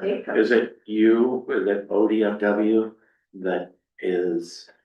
The person doing the taking? Yeah. I mean, that's something that we could discuss. It could be, depending on where it's at, it could be us, it could be wildlife services. The city has the authority to, bring forth their own agent. So it's we would work Taking together. them in Les Shirley Park and City Park. If that, Tell me about it. yeah, I don't know those parks enough It's a city park, right? to really speculate. So one of the things that we look at is public safety. So can we take elk in a way that doesn't increase public safety? So whether that's using a firearm or trapping and euthanizing, those are different options. And again, like where that occurs, it could be, we could talk about within city limits, if an elk herd goes out, outside city limits, if we had worked with a neighboring landowner, you could explore options like that. The program requires elk to be donated to charities, so all the meat is salvaged and donated. That's kind of where they go to charity. Generally, it's the Oregon Food Bank. But yeah, there's a lot of considerations when it comes to a calling program. That's not what happened in your part. You did that under the Oregon Landowner Management Program. That's correct. It's a whole different thing. Whole different thing. Yep. The only, the one jurisdiction that is, has not, their council has not moved it forward, but it's something that I think is, I think still talk about on occasion is the city of Warrenton, as their, as also increasing, and safety is a concern. They haven't moved it forward yet. No. But it is, I do know it is something that, but they're the only jurisdiction that I know out of all of the ones that participated in the collaborative that is, that is That are curious. considering it. Yeah, Right. yeah. Have there been a population, study done by OUFW throughout the entire county, or is it more like studies just done in the class of Plains? For that, was there ever studies done down in Southern County, down in this area? As far as order solution goes. Or in terms of just OUFW having done just population surveys, so. Oh, I mean, In this area. yeah, so we manage on a wildlife management unit scale, so, we're in the Saddle Mountain unit, and that incorporates all of Clatsop County, some parts of Tillamook and Columbia County, so we manage on that scale. We do annual aerial surveys with helicopters where we go around and count, we count out, and not to get a count of the number in the unit, but to get, we collect herd composition, so, we're looking for metrics like the number of bulls and calves, related to the ratio of those to the cows that we count. So males to females, young to females, we use that in a population model to provide an estimate, but that's kind of an annual survey. That's kind of what we do there. Okay, would it be possible to do a more targeted, population study in Southern Clatsop County and get an idea of what the actual number is that we're dealing with is, and see, as this number changes substantially, like it's, anecdotally, it seems like it's changed substantially in the last 10 years or so, but I don't know what the actual numbers are. If they're just more habituated to hear more and it's the same number, there's always here, or. I would say, just from my own expertise, experience, we couldn't say develop a population model with the data that we have right now. We couldn't develop a population model for, say, Cannon Beach or the southwest corner of Clatsop County or something like that.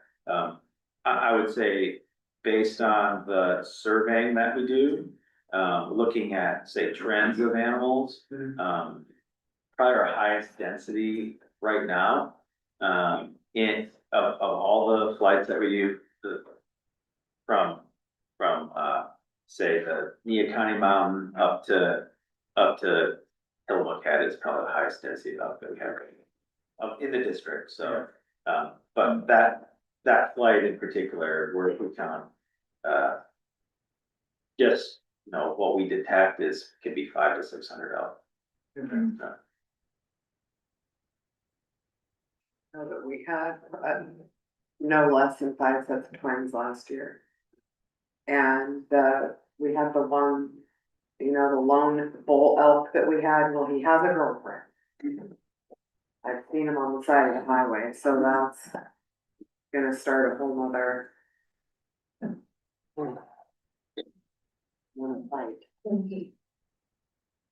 Okay, so we have, had quite the discussion. We're gonna look at, ways we can enforce the no feeding for ordinance. We're gonna look at, a possible ordinance to, establish a safe distance away from the elk.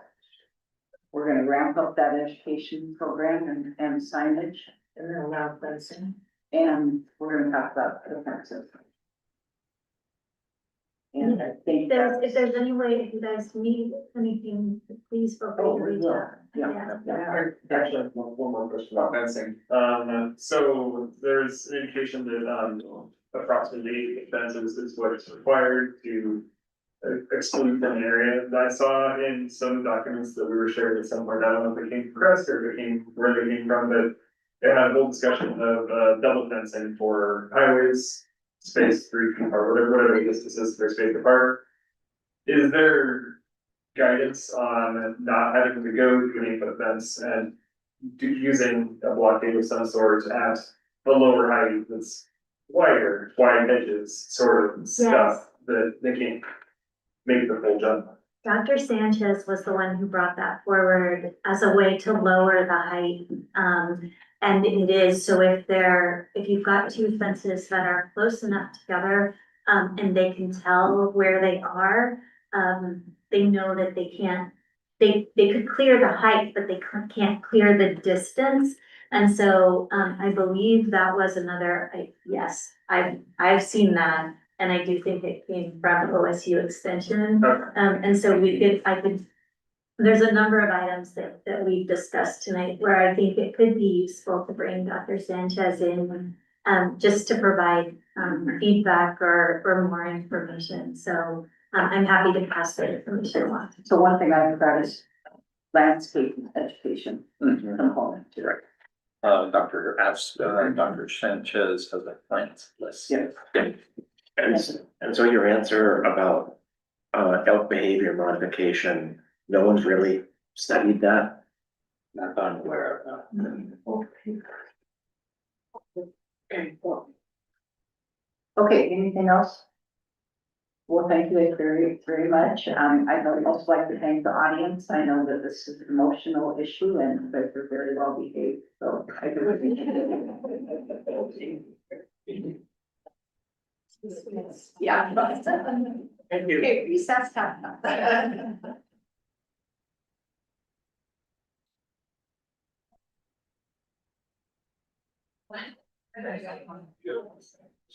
don't know why everybody's doing it. It's some relation. Okay.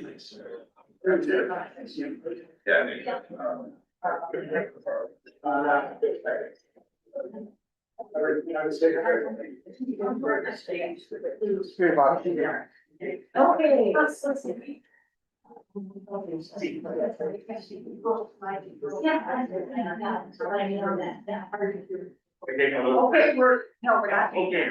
We're not. We're gonna go. Good evening, Madam Mayor, councilors. 2 down, 16 more to go. Hi. Okay, sir, you're back in session.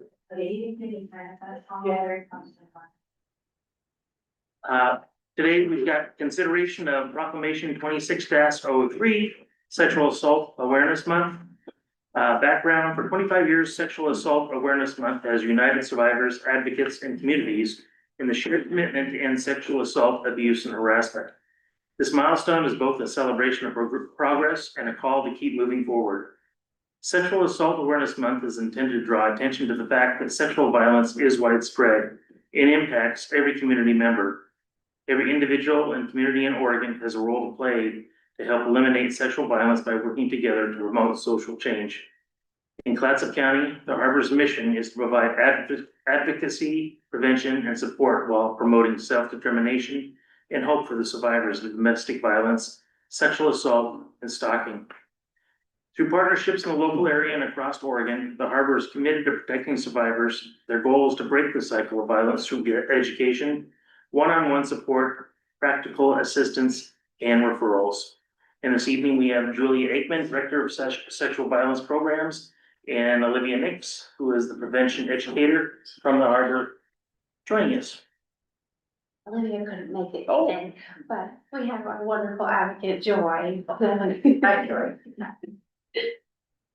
Anything you'd like to say? Yes, thank you so much for having us. The Harbor celebrates 50 years of serving Clatsop County.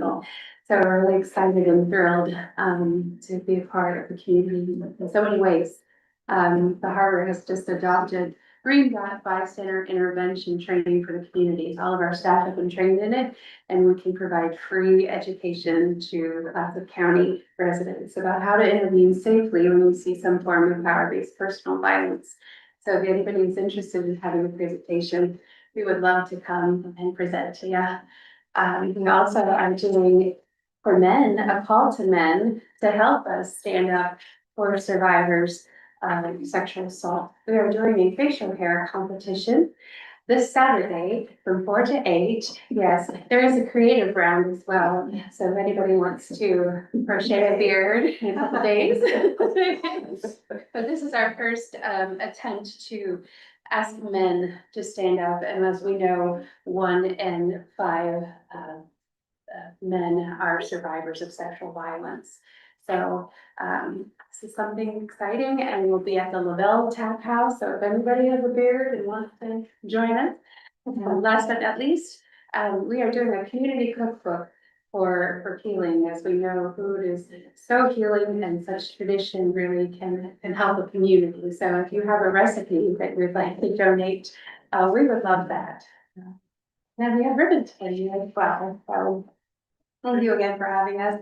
And teal is the color that we wear all month to show support for survivors of sexual violence. Thank you very much. Thank you. Thanks.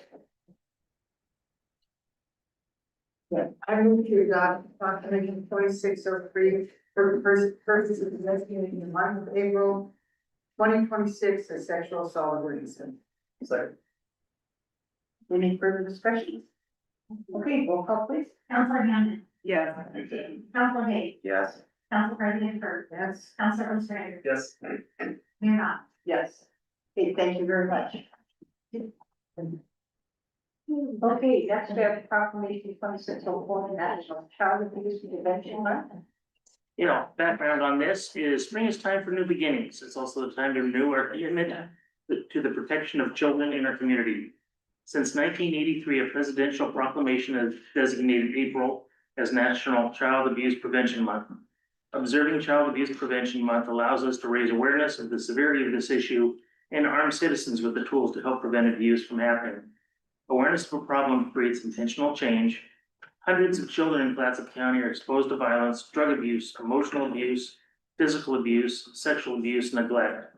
Chances are all of us know at least one child who's been the victim of child abuse and neglect.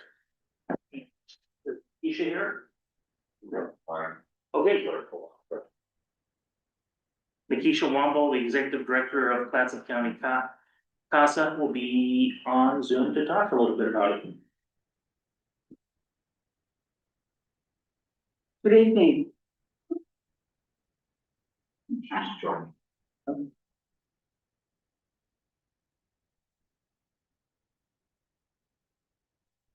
Hi, good evening. Thank you, Mayor, council members, and community partners. On behalf of the Clatsop County Court-Appointed Special Advocate Program, thank you for proclaiming April as Child Abuse Prevention Month here in the city of Cannon Beach. The words in this proclamation is powerful because they acknowledge a truth that we cannot afford to ignore. And that's that child abuse and neglect affect every segment of our community, and prevention requires all of us. There's my camera. Sorry, it took me a minute to get that going. In Clatsop County, all across the area, as I'm sure you all are very aware, we're working tirelessly to address homelessness, mental health crises, substance use disorders, and criminal behavior. All of these things are very complex and deeply human challenges, but I just want to remind everyone and encourage you that we should remember that these issues are not victimless. And when adults struggle, children often bear the deepest and the longest lasting impact.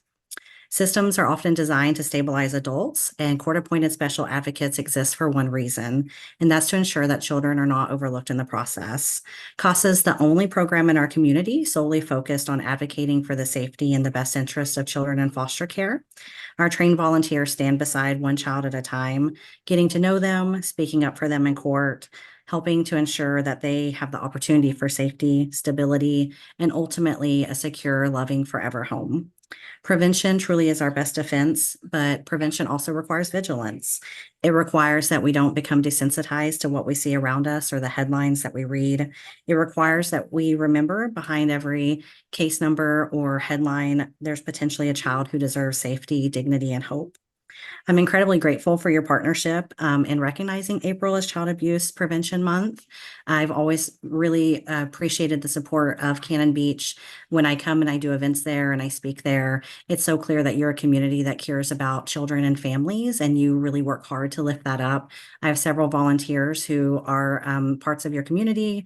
I also have many business owners that donate and help me to run my organization. And I'm just incredibly grateful for the opportunity and for you guys having me tonight. Thank you.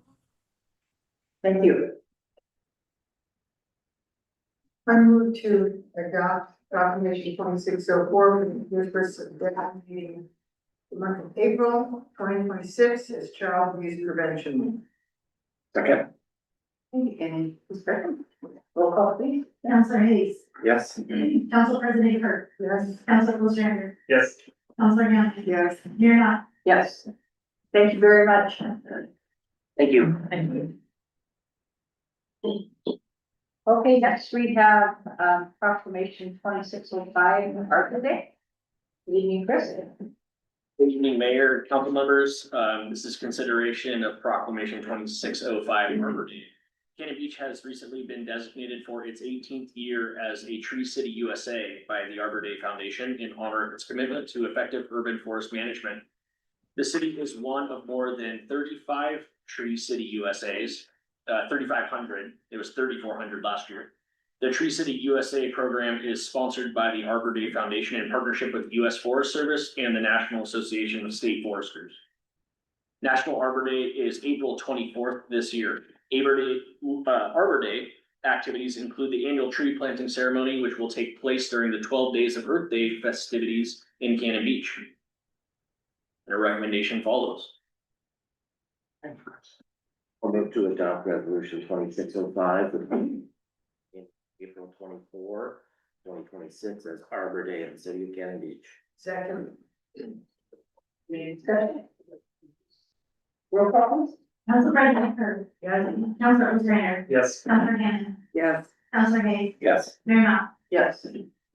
And just so everyone knows, the tree planting will be on the actual Earth Day, April 22nd at 10 a.m. at the Cannon Beach Academy. And that's where we're going to be planting trees. So it's a great event. So everybody show up. Okay, next we have consideration of proclamation 2606 to celebrate Earth Day. All right, thank you. Starting with the background, April 22, 2026 marks the 56th year of the Earth Day celebration. As part of the Earth Day celebration each year, the Parks and Community Services Committee coordinates the 12 Days of Earth Day event to educate the community and visitors about the unique, complex coastal environment and ecosystem of the area. We would like to take this opportunity to acknowledge and recognize Earth Day and the work that the Parks and Community Services Committee and volunteers have done to continue the tradition of the 12 Days of Earth Day. And a recommendation follows. I move to adopt proclamation 2606 for the purpose of proclaiming April 22nd, 2026 as Earth Day in the city of Cannon Beach. Second. Okay, any discussion? Roll call please, Jen. Councilor Wiltshire, Yes. Councilor Hampton, Yes. Councilor Hayes, Yes. Council President Kirk, Yes. Mayor Knopf. Yes. Okay. And in addition to the tree planting that the mayor called out on April 22nd at 10 a.m., there is a host of other events that occur during the 12 Days of Earth Day. And we have a great banner that's up on the city website that you can direct people to so you can attend one or all of the events. Start April 11th, which is Saturday. So thank you, Chris. Thank you. Thank you. Okay, next we have proclamation 2607 for Dark Sky Week. Chris? Thank you, Madam Mayor. International Dark Sky Week is a global celebration of the night. From the darkness needed for a restful night's sleep to the activities we enjoy beneath the stars, the night is filled with wonder and importance. Dark nights sustain critical wildlife ecosystems, strengthen the well-being of our communities, enable scientific discovery, and preserve shared cultural knowledge and traditions. The recommendation is to adopt proclamation 2607.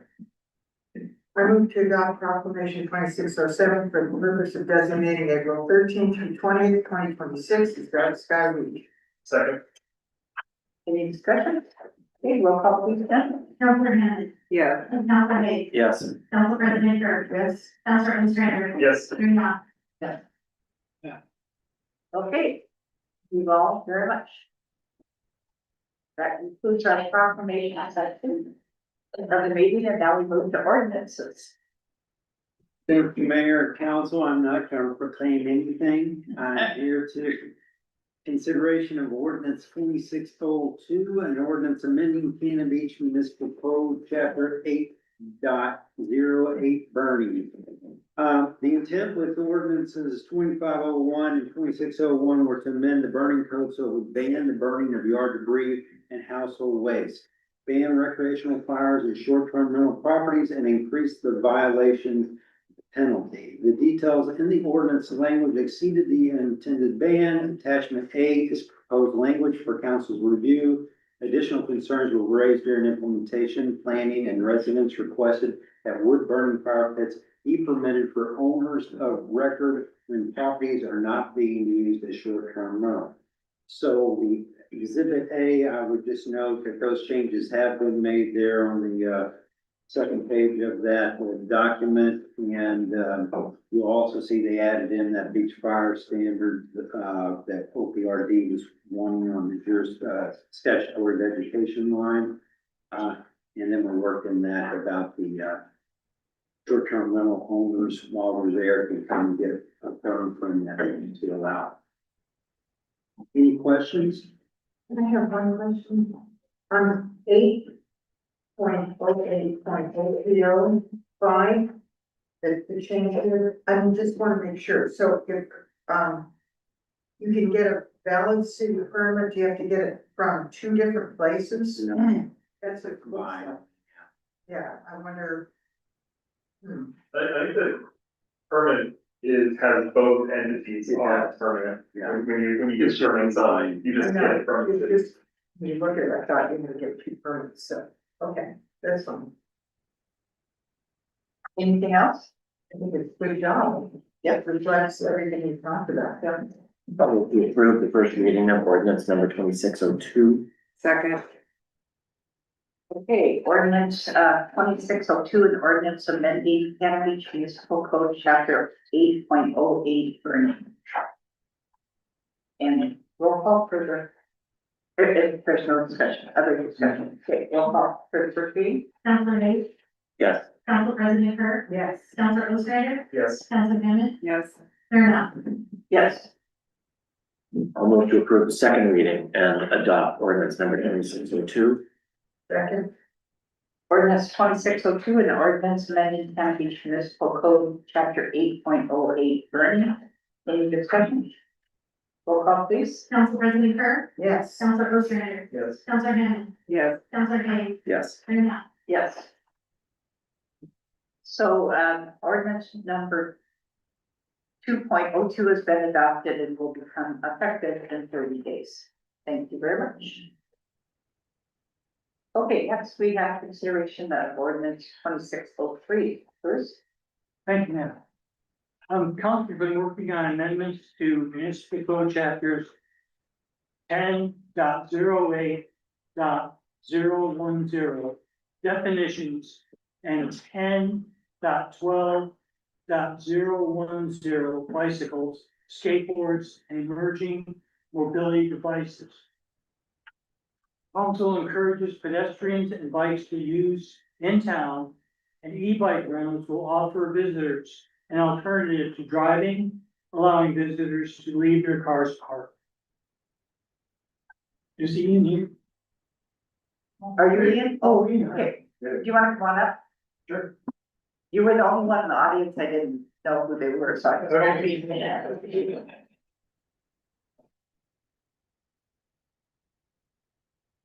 So we're gonna have, give us a little, set of plans for how you're gonna handle e-bike rentals if this ordinance is passed. Okay, well, I guess I'll start with volume, because e-bikes really is just an addition to what we're doing. Most of 96% of our rentals is the little trikes. Right. So as far as handling the e-bikes, I right now, when when somebody comes in and wants to rent a bike, and they manifest a particular interest in the bike, we have a series of rules that we run them through. We obviously have the waiver policies and so on, and we offer to use a helmet. And depending on the vehicle that they're, or the item that they're using, we explain how the item works. And show them which way, in certain cases, so when it comes to two-wheeler bikes, people can use them in the streets, or they can use them on the beach. The trikes, due to ordinances, are used only on the beach. Does that explain? You have a limit on the number of bikes would be renting? With, sorry? You have a limit on the number of bikes that you would rent, e-bikes.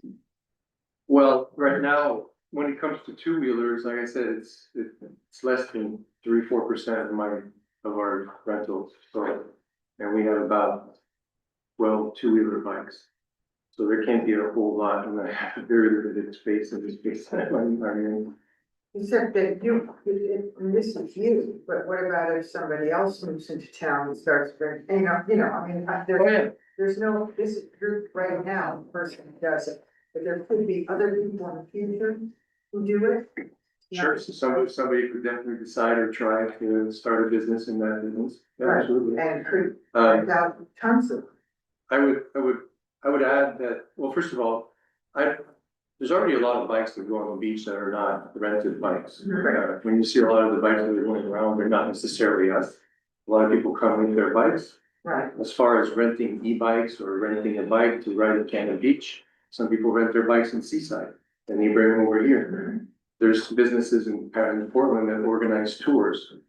Some of them actually bring e-bikes, so they rent the e-bike in Portland and you bring the e-bikes here and then they use it. So as far as I can't control that aspect of the business.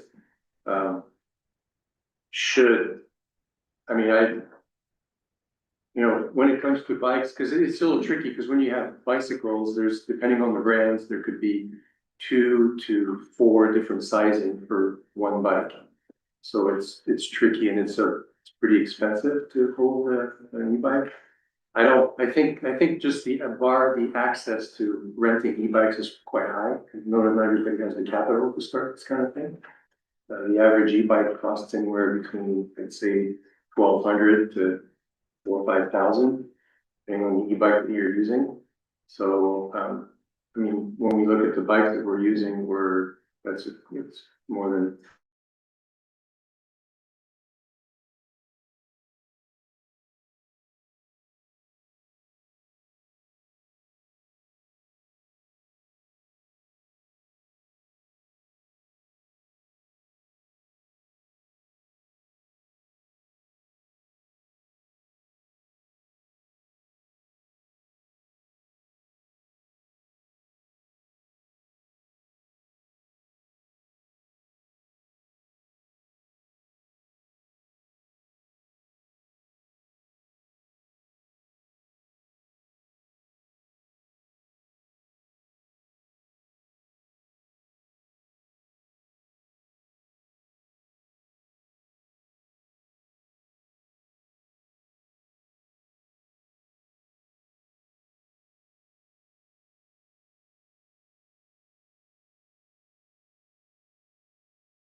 work on bikes.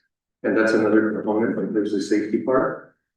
Anybody can just pull some tools out and work on a bicycle, it doesn't mean that they're gonna do it right.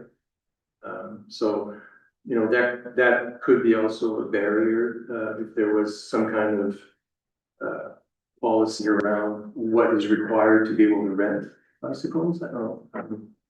I'm just suggesting it, because I do, you know, I do see a lot of bikes come in that people have kind of played on a little bit, and there is, you know, there are problems with these bikes. I see things that are a little awkward. And it definitely is a safety issue, so, if, in terms of controlling that, maybe having some kind of criteria for an operation to be able to be there is to have, I don't know, some kind of license or, I don't know if that makes sense. I mean, I've never, I don't know what other cities, I mean, I want to be clear, like, you know, there's more or less 20,000 cities in the United States. I think pretty much every city has policies on e-bikes and e-bike rentals. So I'm sure there's a few of them that, you know, we can get answers from. I don't know how strict they are. Some of them are maybe more stricter than others, but, you know, that is definitely something that's can be looked into. Yeah, that's actually, I hadn't even thought of that. It's a really interesting idea. Yeah. You know, in looking at this, we concentrated a lot on what are gonna be the negative impacts of e-bikes and rentals and safety and, you know, beach enjoyment, et cetera. You sent out something, that, I didn't get a chance to fully digest. I'm wondering if you can, talk about what you see as a vision of what can some of the positive things be about e-bikes? Yeah, Did you prepare the bullet notes on that? Yeah, I have some notes. Well, there's a lot of things. I mentioned the access. You know, years back, somebody decided that the entire coast would be protected and would be accessible to everybody. And it's not necessarily accessible to everybody, because not everybody can venture on the beach for different reasons. Recently, there was the addition of a carpet for the people on the wheelchair, which is something I had investigated before the city actually looked into it, because I had a lot of people coming in and looking for a way to access the beach. So that's a wonderful step forward. But the e-bikes are definitely a great way to get around. They're not, I want to be clear, e-bikes are not faster than a regular bike. They just have the electric component, which allows them to have a slightly longer range, assuming the person riding the bike doesn't have the same fitness than someone else. So it's not so much about power, it's just about range and the ability to be able to fight the wind, for instance. Because the e-bike will help you, whether you want to climb a hill. Somebody who lives here on the other side of 101, I have a few friends that live up there. You know, if they want to get to work from home with an e-bike, they can climb that hill very comfortably without being an Olympic athlete. There's also, I think there's the component of introducing people to e-bikes in a way where we're actually controlling the experience, instead of having somebody just randomly jump on an e-bike and just go out there and either get hurt or everything goes okay. I think going through this experience, we get to explain to people how these things work and how to not get hurt and how to have fun with them. So this is another component that I think is super important. And that's kind of the way I approached it originally, because we hear the occasional accident where there was an e-bike that was involved. There's not that many of them, but they happen, and we oftentimes, oh, you're one of them. But they happen, and unfortunately, they kind of cast a shadow on e-bikes because of that. But oftentimes they were, I'm thinking in particular that young man, I think it was a 15-year-old young man that passed away in Portland. He was, first of all, wasn't supposed to be on an e-bike, because there's a rule, there's a law, there's rules in Oregon, you can't ride an e-bike under 16, so he shouldn't have been on an e-bike. He was wearing a helmet, so that's the good news. But he was using an e-bike that was not regulated, that was not classified. So these are things that people don't necessarily know. And I think in renting and having that conversation with people, we're able to help them understand that landscape of e-bikes and understand what's out there for them. But don't you think it'd be wise to have, as part of the ordinance, to require those who rent e-bikes out to have the safety measures that you've put forth? Don't you think that makes sense?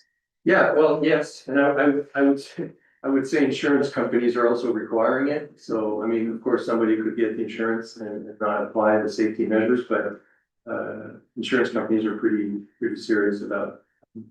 There are actually many of them don't insure e-bikes, period. So the few that do are pretty strict about the safety policies.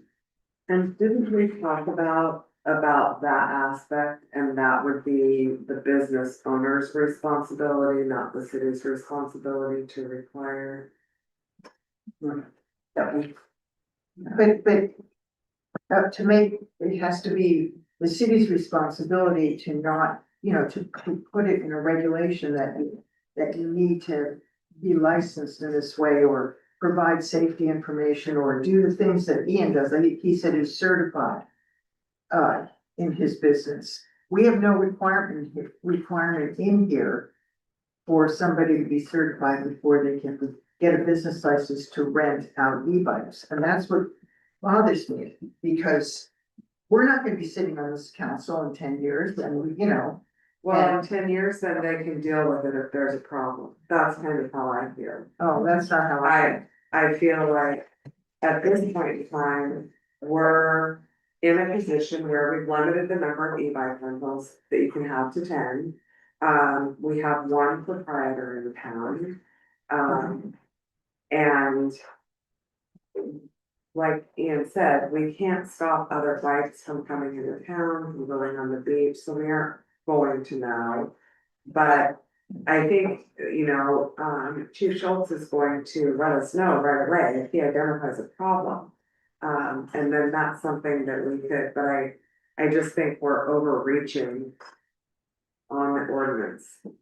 There's a substantial number of rental e-bikes in Cannon Beach. They're just not rented and not financially benefiting anybody in Cannon Beach for that occurring. You have Portland companies, you have a company, then you have a number of companies that will deliver e-bikes to Cannon Beach. And then people rent them around all day, all weekend, and then they get them returned. A lot of times they'll come in. So they come in either box trucks or in trailers, and they'll unload 10, 15 bikes, and people have rented them for the weekend, or they paid for a tour and they're out here. So there's a substantial number, and we're financially benefiting other communities and other people in our one proprietary town, take advantage of that market. It would be relatively small market based on the space that he has in his shop, but. And the city also promotes an event and funds an event that has a good number of e-bikes at the Fat Tire Bike Festival. So. Yeah, you said 10, there's a limit, 10. I thought there was Where supposed to is be that? a limit of 10 on here. I haven't seen. That is what we talked about though. But I don't see it. It's on page 3, under 10.12.027, item B. Okay, there. So Eric, are you thinking that we should, limit that from happening, from other companies coming in, or? I don't think we can. I don't think that's a possibility. And Because they're going to the beach and we don't have any jurisdiction. Yeah, so I was just bringing up a point that there are a ton of rental e-bikes in Cannon Beach and Ian's bike shop. Fun titles. With this ordinance, with a limit of 10 is a relatively insignificant number for the number of e-bikes that are. I'm not objecting to him renting out e-bikes. I'm just saying for the purpose of the future, and I do think about that I would like to see language in here saying that the renter also must be certified. I don't know what the certification is called that you have. Well, it's certified bicycle technician or advanced bicycle technician.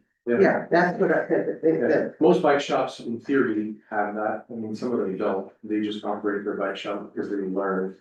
Do something else. right, so that's all I'd like to see added is that the e-bike rental.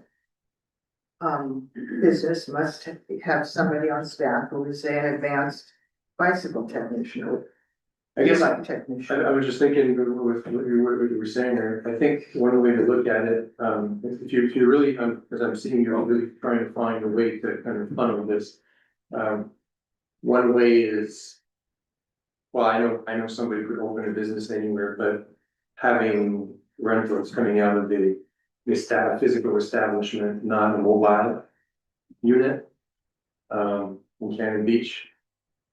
I think we've covered that Yeah. in the ordinance. Where? That was, my understanding was that was supposed to be covered. See that, I did find it, the 10, I found the 10. Oh, it was in, like, to be licensed with the city as a provider of, 5.4, so having a 5.4 for business licenses, so. That's 10-12-027B, part of the prohibition, Right, so. If they're licensed and they're operating, we have rules against operating outside of the business for rentals already. The outdoor merchandising, prohibition. right, and online merchandising. We have prohibition against that. I'm not Well, that's- aware of. But I don't remember, but to have the license, do you have to have a physical address in Cannon Beach? You don't have to have a physical address in Cannon Beach to have a license. Okay. But, cause I think there's a number of, tour companies. Like, can't remember the big black dance, I think they have a license in Cannon Beach, but they don't have a physical location here. Okay. They just operate in Cannon Beach. Yeah, I've seen them, yeah. What is the objection? I just wanna know, I'm just trying to figure this out. I'm curious about what specific licensure we'd be requesting out of, or certification out of an operator, like what? That they be an advanced e-bike technician, that they, in other words, they know about e-bikes. They can instruct people properly on how to use them. E-bikes are heavy. Well, But if somebody, so then. So would that be a license? Then you're opening up, I'm sorry, but then you're opening up a whole other can of worms that goes beyond e-bikes. Then the guy who wants to open a mechanic shop has to be a certified mechanic. Well, you don't have to be a mechanic to open a mechanic shop if you're hiring people. So, you know, you have to have a master baker on staff. You have to have all these certifications. I think you're opening up a can of worms that, is not something we wanna go down in this ordinance. I do. Well, Well, that's wouldn't okay. the requirements be of something like that? I haven't studied the chapter 5, so I don't know what all I have. is within chapter 5, what the verbiage is there, but wouldn't that be the location for licensing of businesses and the requirements for that? Well, we're not gonna have in any chapter of every type of business and what kind of license is required to open that kind of business. I'm just saying for e-bikes, it's a simple fix of requiring that somebody be certified or have an advanced certification. That's all. So I don't see why that's such a big deal. I don't think it's opening a can of worms. I think it has nothing to do with a mechanic shop or a baker shop or any of that. I think it's just only germane to this particular ordinance right now. So could we ask Jody to weigh in on this? Jody, you have something you would like to say to us? Some words?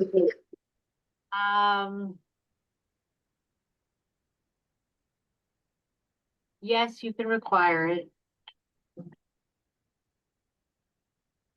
How you require it is a conversation we'll have to talk through, because I assume it would have to be part of their business license application.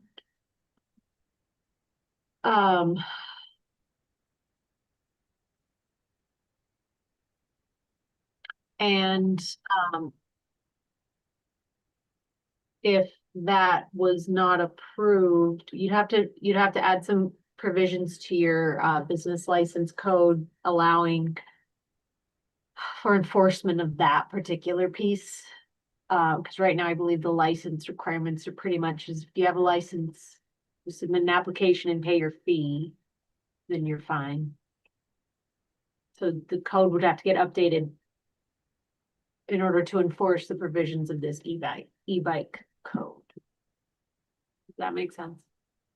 No. Mayor, no. Yes. To me, it doesn't. Is it possible for us to take a roll call on where we all stand on passing this ordinance as it is? Sure. I think we've accomplished the goals that we set to accomplish, and it was presented before us with this. We've included a whole bunch of extra stuff that I think is gonna regulate them in ways reasonable. Okay, I'm gonna read, 2603 by title only, an ordinance amending Cannon Beach Municipal Code chapters 10.08.010 definitions and 10.12.010 bicycle, skateboards, and emerging mobility devices. Is there any further discussion? No, I'm not comfortable going for it until we, we're gonna have a roll call. Oh. Are we discussing it still or not? So. Yeah, it's discussion, I'm curious what you're going to say. Okay, I'm fine with renting 10 e-bikes, you know, as the way this code is written. I would just like to see, in case of future e-bike renters coming in here, that they would be certified the way Ian is. So that they would have a certified technician on staff. That's what I'd like to see, to instruct people on how to use the e-bikes properly, on instruct them how to take care of them, not hurt themselves and not hurt others. That's what I'd like to see. So are you comfortable with approving this ordinance and then working on the business license code? They have to be simultaneous success, I mean. Can I ask a question, Ian? The certification, technician certification, what sort of information is required to acquire that certification? Is that a technical certification for repairs, maintenance, and stuff like that? Or is there the other safety aspect, the instructions and that you give to your clients? So, yeah, no, it is strictly, I mean, it's focused on the mechanics of bikes. It's issued by a UBI, which is the United Bicycle Institute, and there's other schools, but there's just a few of them. UBI is one of the most renowned schools for that, in that business. And it's essentially, it's a 2-week program, and then you gotta pass tests at a 75 or 80% pass rate, grade, and be able to be certified. And it's frankly not an easy one to pass. And how long is the certification valid? It's not particularly, it's 2 weeks, it's not particularly long. No, yours, how often do you have to renew? Oh, there's no requirement to renew, but it does say on the certificate when you were certified. Okay. So if you were certified in 1990 and you went off and worked in, I don't know, as an attorney for 15 years, you're probably not, haven't spent a whole lot of time. So that's one certification, are there others? Well, then after that, there are the manufacturers that have their own e-bike certifications to understand their bikes, know how to work on those. So are we gonna have to? Yeah, that would get more complicated from that point of view. If we get into the manufacturer specific, because they don't all have them. And they're not all built equal. Some of them have very specific programs with certification. I guess what I'm getting to is there really one industry standard certification program? Not that I mean, other than the mechanics, programs, you know, to learn how to do bike mechanic, advanced bike mechanics, wheel building, working on suspension and so on. Those are very specific programs. Other than that, there isn't like an industry wide, when it comes to e-bikes. It's really kind of per manufacturer. I mean, the program talks about e-bikes, because that was, you know, they're introducing that into the program. But every manufacturer has their own way of building an e-bike. So the standards are different. Yeah, but those certifications are not about how to use the e-bike. It's more about how to maintain it, how to make sure, check programming in the e-bike and so. And to make sure they're safe, that they're running properly. Yeah, well, part of that comes from the mechanical background. Because most of the e-bike remains mechanical, but from wheels to the gears, that's all mechanical. What does become a little different or electric is the motor and the battery. And then that's the part where the manufacturers want us to understand how to work on the electric equipment.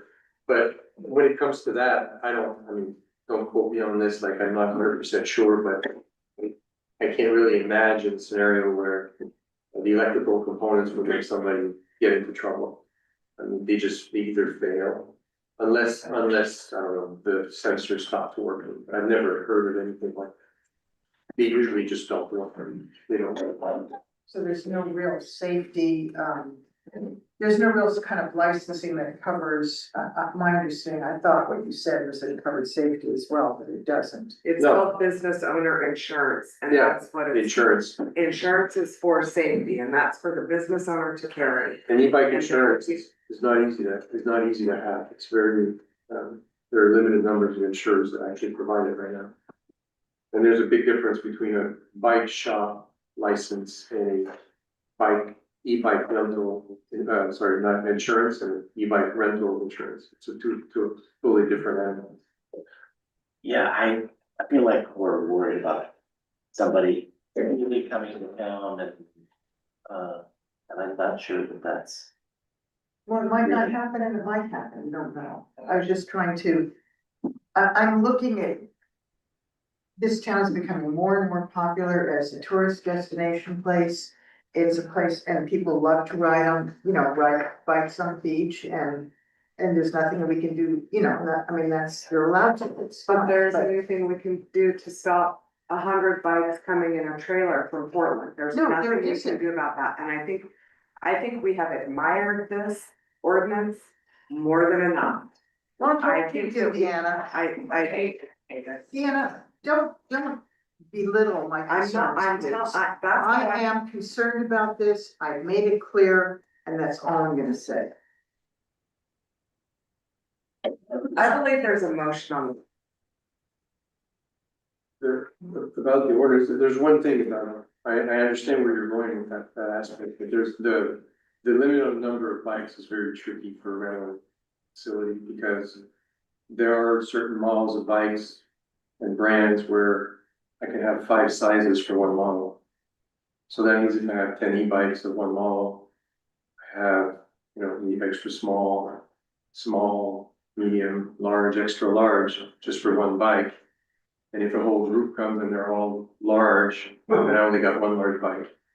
So that's a little bit of it, and not that I plan to have a very big fleet, to be honest with you, I just want to be able to rent them, but that limit of 10 bikes is would be tricky to work. More limiting than probably what we were thinking about. Yeah. I think when it comes to I think you're looking for some kind of common thread here I think insurance is the only common thread is the having proper insurance to rent e-bikes. Is the only thing that I can see, because somebody can be operating a rental facility and just have a regular bike shop insurance, which a lot of people do. And they shouldn't in theory, because they're not covered with that insurance, they're not covered for the kind of the e-bike rentals. I'm not understanding how that requiring that certification is necessarily making anything safer. That's just thinking. And I'm not clear that,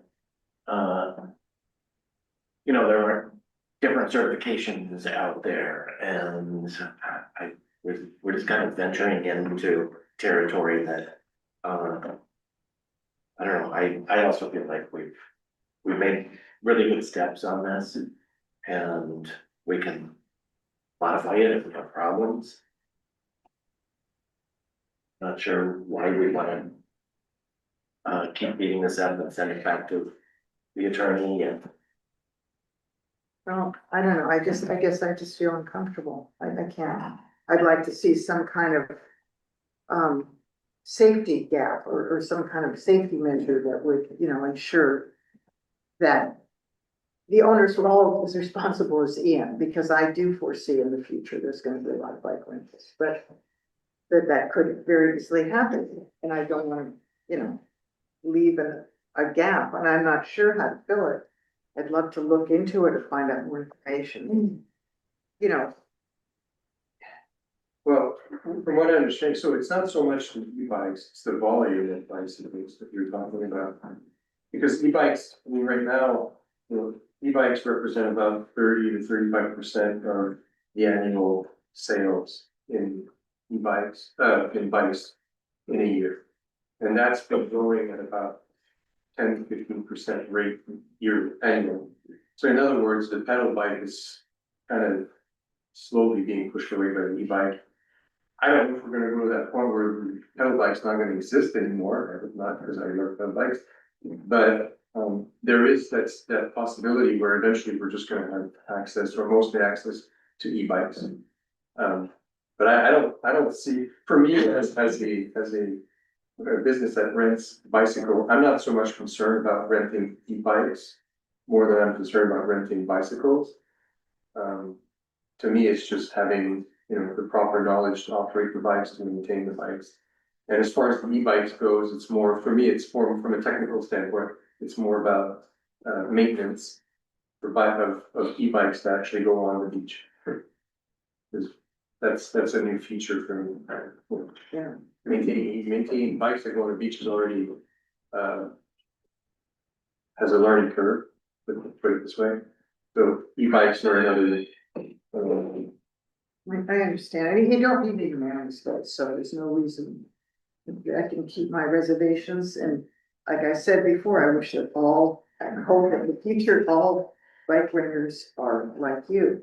You're very responsible and take care of the bikes and make sure that people understand how to use them, etc. Sure. I'm just worried about, entrepreneurs. I mean, so, we can go ahead. I mean, I said what I had to say.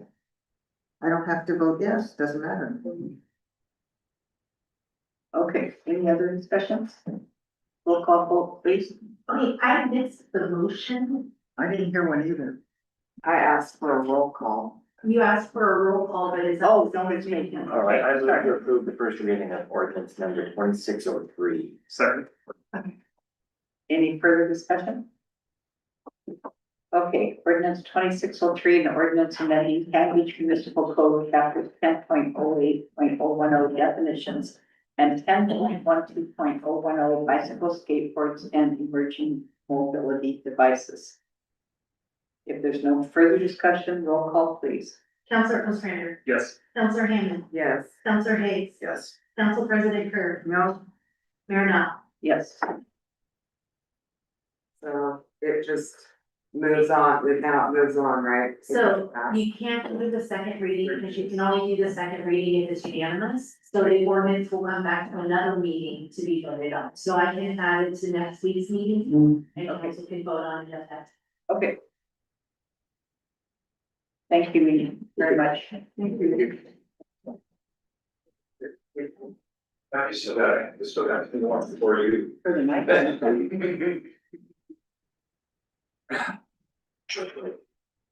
Perfect.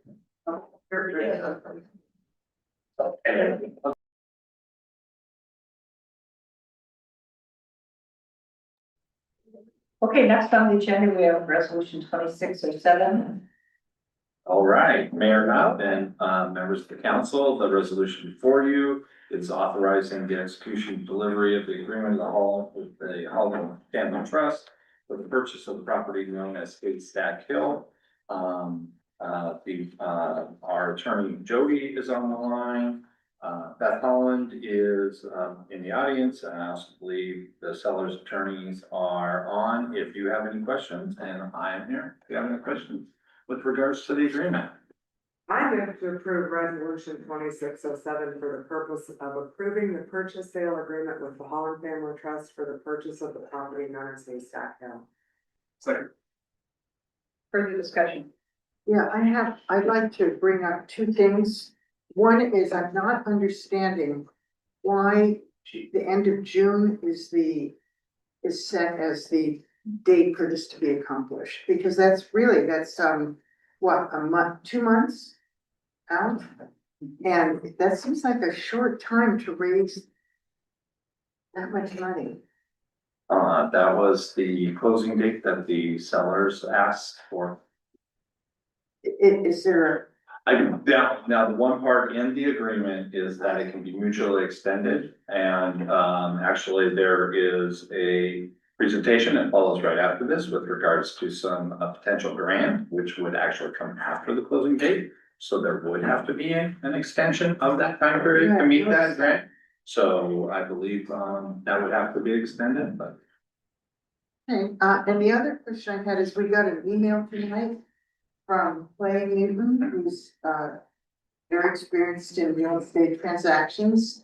And, he raised some concerns about some language, regarding the closing dates, seller's delivery of documents. And so I wondered if Jody could address that. Oh, I don't know that. I don't know. Oh, not Jody, then the attorney, who's, I don't see anyone else on there. Heather was unable to attend today's meeting. So she gave Bruce the option of having me here instead, because it sounds like the Holland family, I'm not sure who that represents, but they're asking for it to move forward. I'm here, however I can be of assistance. Heather did brief me that, she reviewed Clay's comments and most of his concerns. While duly noted, they were terms negotiated by and between the city and the Holland family. And so the decision to move forward with the terms as is, or if you want to go back to the negotiation table, that's ultimately city council's decision. It wasn't really a negotiation. This is the letter that came in late this afternoon. It's short and it was just one issue in it. And so I don't know if you saw that letter. It was with, Jody, I'm sorry, it was with, Clay brought up something with regard to the delivery of the documents timing. I sent it to Jody. Okay. There's a discrepancy between the language in section 3, closing date, and section 5.1, seller's delivery of documents. Closing date, is no later than June 30, 2026. And seller's delivery of documents, buyer shall have 120 days after the effective date to review documents, make inspections, and otherwise satisfy itself that the condition of the property is satisfactory to it. The due diligence period. So what it sounds like to me is that this isn't something that's like, way out there or anything. It sounds like to me, there's just some standard language that is maybe just needs to be tweaked because it's not the way these transactions usually go. That's all. I mean, I don't know. Is there a way for you to see this stuff? I don't have it in my email. It might have gotten blocked by spam, but let me go pull up the latest and greatest version. As written, the buyer's contingency period could run past the closing date. Jody, I just forwarded you the email. Me too. It's page 2 of 3 is where he moves it out. So is it to shorten the due diligence period, or would we like to push out the closing date? Whichever the option is, I can tell Heather that needs to be updated.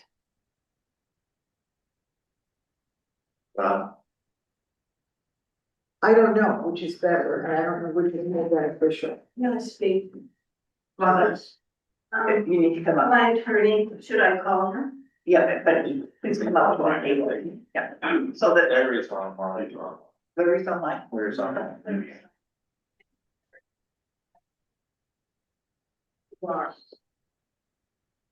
I need to call him in. He's online. Yeah, he's online. Yeah, he's got his hand up. Okay.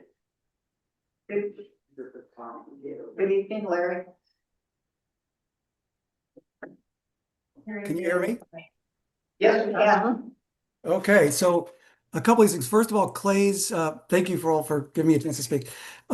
Clay's points were brought up and there were changes made to the contract by the city's attorney, which we approved to incorporate some of his thoughts. As far as the 120-day issue with the closing date, that's actually to the benefit of the city because the due diligence would go into the closing and in theory, the city could cancel all the way up to closing based on some due diligence issue. So while I don't represent the city, it would be to your advantage to leave that as is for the benefit of discovering something that you didn't like about it all the way up to closing. So I'm not sure that it's to your advantage to adjust that, but if you want to, we can certainly have that discussion. As far as the closing date established, the main issue there is that the family wants to be able to, if this doesn't happen, to be able to figure out a strategy for marketing the property and getting it sold because they ultimately want it sold and transferred. And if it keeps dragging out, that's going to cause them harm. So they want to keep the timeline as short as possible. Obviously, the parties can extend it if they see appropriate progress moving forward. Larry, I'm Jody. Hi, Jody. I reviewed it, but I'm here nonetheless. I think the issue isn't that they'll have the ability to pull back up to the closing date. I think it's that the way it's written, there's a contradiction in there and that they could technically pull back after it's closed. And I don't think that we can technically allow that in. No, but that would be waived by closing. That condition would be waived. So that's the clarification I think that council needs. Yeah, I mean that's just a natural contract term where it's not going to extend past closing because it's a condition of closing. So if they close, that condition is waived. Which is why they need to decide if they want to extend closing. Or Right. change. If they extended closing, then in theory, the city would have additional time to waive that condition over the longer extended period of time if the parties mutually agreed to extend the closing date. So it's from my perspective, if I was representing the city, I'd want to leave it alone only because it gives them an advantage to have more time for due diligence all the way up to closing and possibly through an extension of the closing date. But I don't represent the city, so I'm only stating kind of just materialistically what it appears to be. Well, I'd like But to hear from our attorney, if she's in agreement that this is to the city's advantage. So I have a question. Can I just hear from her? Regarding that might help the question. Let's have Jody answer the question first. My take is that I'd rather that the closing date not happen before due diligence. Because otherwise you're presuming or you're hoping that somebody will extend the closing date. But I understand Larry's point. Yeah, you want to say something? Well, it basically, with that due diligence date being 120 days, it gives them 60 days. They could extend for 60 days without having to go into a different contract extending the due diligence. Right. And that's what Larry was explaining, and that's kind of normal in this kind of a real estate transaction. Mr. Hopkins? yeah, I mean, the due diligence is for the benefit of the city, Right. not for the benefit of the seller. Let me ask this. Now, 120 days, let's pretend like this gets approved today. It puts us into August. That is more than 30 days past the closing date. And I believe, as written, it allows for 1 30-day extension. So if we could at least get those to line up, that would be my preference. This is sort of unorthodox doing this over, this negotiation over, during a council meeting. So if council prefers, we can kick this guy out another week and Heather should be back and she actually would be able to be virtually here in front of council at your next, the 14th. I mean, I don't know what to say other than Heather vetted this, and I certainly don't have a problem if the city wants to shorten the due diligence period. It's to my client's advantage. So if the city wants to shorten that, I'm perfectly fine with that. Otherwise, if they decide, if we raise the money and the city and everybody's ready to close, then the due diligence period would be waived by the closing. So the whole 120-day thing would be moot because we would be closed. They would have waived their conditions and said, we're satisfied with the property, we're ready to close. And then everybody would go to closing. The problem is if they're in the middle of due diligence and it's June 30th, there's the problem. But it's a precondition to closing. So if they don't waive it, we can't close. Okay, I see your point, but I am not going to tell council that, Clay is wrong. I'm just gonna say that you're right, or that he is right. Those terms contradict. But also Larry has a good point. There's a motion on the floor. Can we amend the sales agreement to reflect this now? Well, I don't know what It's your attorney's opinion. the opinion is either we due diligence or we extend the closing date. Like on the line. He said he'd walk us through it gladly. But it's on the line, has his hand raised. Is everybody okay? I don't think that, I'd like to hear from him. I would not. I think that Clay has made, I think that, again, I understand the trepidation here, I do, but I also believe that there is a motion on the floor, and I would like to call that point of order. Well, I believe we're having a discussion now about, there is a motion on the floor, but we are having a discussion. So I would like to hear from Clay, because he might be able to shed some light on the best way to move forward, with his opinion. So this discussion include members of the public that aren't part of the contract?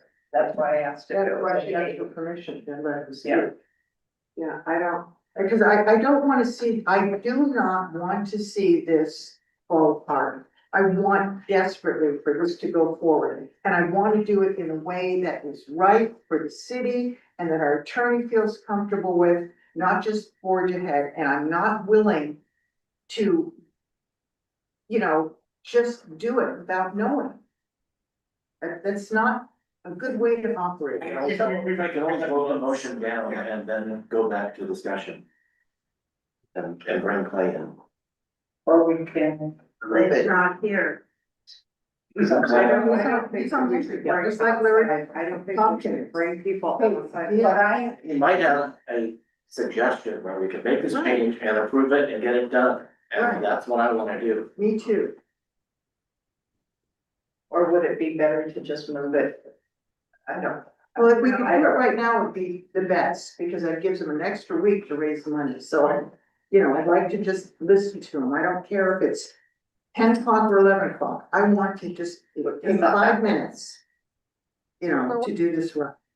For what it's worth, the longer that you delay signing it, presuming that you don't ask for closing date to change, the shorter you're shrinking your due diligence period.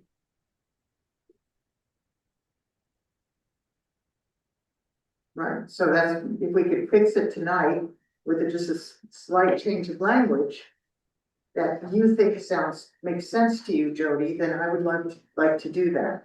And the only way we can do that is to hear from Clay about what the fix would be, what he thinks the fix would be. See if Larry agrees, and if he agrees, and then we move forward. I would recommend that if they're willing to allow for an extension up to 90 days instead of 30 after closing, that would solve the problem. You think that would solve the problem? It should. It should more than enough make up for that 120-day difference. Or, Ask Larry if he agrees. So, Mr. Plotkin, how do you feel about that? This is people's court. Well, I mean, she's correct that that would resolve the discrepancy, but I can't say for my client whether or not, without talking to them, that is something that they would be willing to do at this point. I know that they've been very adamant about having a closing date in the earlier part of the summer. The biggest problem is that when we set this up and we started negotiating this months and months and months ago, that date was really a good date. And now, as we've gone quite a bit longer, it's become less of a, it's become a more significant problem, let's put it that way, as far as dates. So I think it's a matter of, I mean, my client, I guess I'd have to talk to them, or I've texted my client, but From a realistic standpoint also, I would like to point out that the presentation that's coming right after me is with regards to the grant, which will not even pay out until November, December. Right. Which is like another, so it would be way past the closing date that is currently on. So there will naturally be an extension, I believe, of the current closing date regardless. So if you agree to everything like that, so. But that's if the grant was. Yeah. If the grant is approved or all that stuff, so. No I idea. mean, At this point, if they'll get the grant, or, you know, yes, hope so, but we don't know. we don't know. And we don't know how much will be for, or, yeah, we don't know anything at this point, it will happen.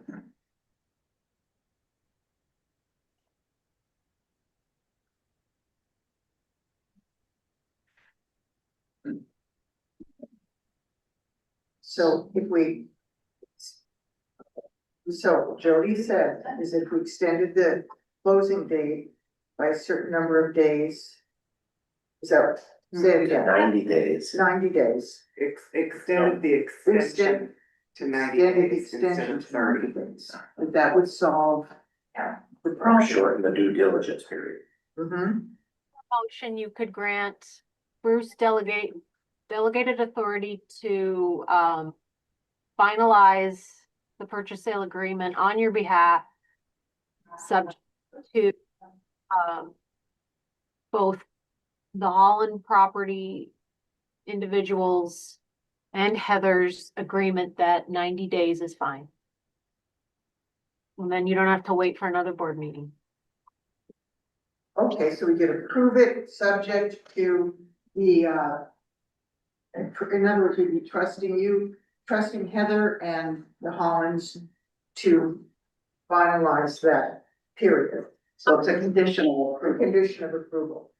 I cannot agree to an extension up to 90 days, then come back in front of you. Okay, that makes sense to me, because then we don't have to wait till another council meeting to go through this. So, point of order, do we vote on the first motion that's on the table? Or can I withdraw? I think I can You withdraw. can withdraw. I can withdraw my motion and restate it. Second. Do we want to hear from Clay? I don't think we should have this. Or from everybody else? I don't, but I mean, I guess it's a council decision. So I withdraw my motion, and I would like to restate my motion. I move to approve resolution 26. I move to approve amended resolution 2607 for the purpose of approving the purchase sale agreement with the Holland Family Trust for the purchase of the property known as Haystack Hill, extending the extension from 30 to 90 days. That's the amendment. Okay, is there a second? You want to repeat the motion? Yeah. It's not clear. Move to approve resolution 2607 for the purpose of approving the purchase/sale agreement with the Holland Family Trust for the purchase of the property known as Haystack Hill, extending the extension from 30 to 90 days. Amending the extension. Amending the extension. Does that work, Jody? As amended, but yes, that's fine. Subject to the Holland family. One more time, Hopkins would like to speak. Yes. Okay. Okay. Did you second? Yeah. Eric, okay, Mr. Pocken? Oh, I didn't, I was trying to get a hold of Beth to respond to a text message from me. Yes, I'm just looking for your input here.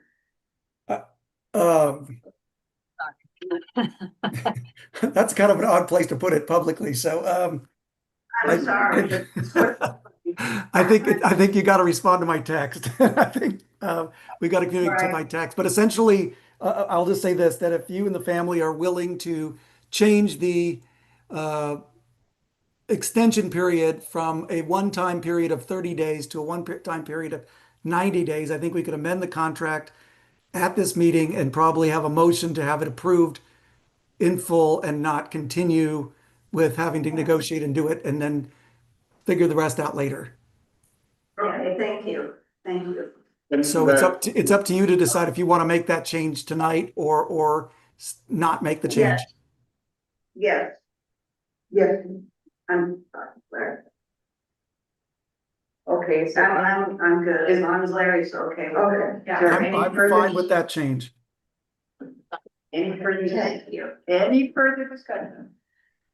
Well, so you would have to change your motion to, or you'd have to change the contract term as it's written at this moment, and then you could approve it with the change that would be made at the meeting, sorry. Okay, so we're gonna go ahead and table the last motion. So you're gonna have motions. One motion is a motion to amend. And then after I'm done here, just say so moved. Motion to amend section 3, allowing for a one-time extension of the closing date up to 90 days. And so that's your. Second. Any further discussion? Please call the roll. Deanna. Oh, sorry, Jen. Sorry, I wanted to catch it, so. Okay. So Counselor Hayes, Yes. Council President Kern, Yes. Counselor Ostrander, Yes. Counselor Henry, Yes. Mayor Knopf. Yes. Great. Okay, thank you very much. Wait. That's true. I'm sorry, we're not done. Yeah. Okay. Thank you, everyone. Now you approved the amended purchase sale agreement. Which the motion was tabled, so we're untabling that motion that I made earlier. I think you could just say as moved, As so. Okay. Sure, that works. So the motion that I made amending. No, Right. that. No. It's motion to approve as amended. That's the motion. Motion, so moved. Okay. Second. And that's of the purchase agreement. Yeah. As amended. As amended. Yes. Okay, any further discussion? Roll call please. Counselor Hayes, Yes. Council President Kern, Yes. Counselor Ostrander, Yes. Counselor Henry, Yes. Mayor Knopf. Yes. Thank you. Thank you, everyone. Thank you, Mr. Poppy. Thank you very much, Jody, and thank you, everyone. Appreciate it. Okay, so next we have the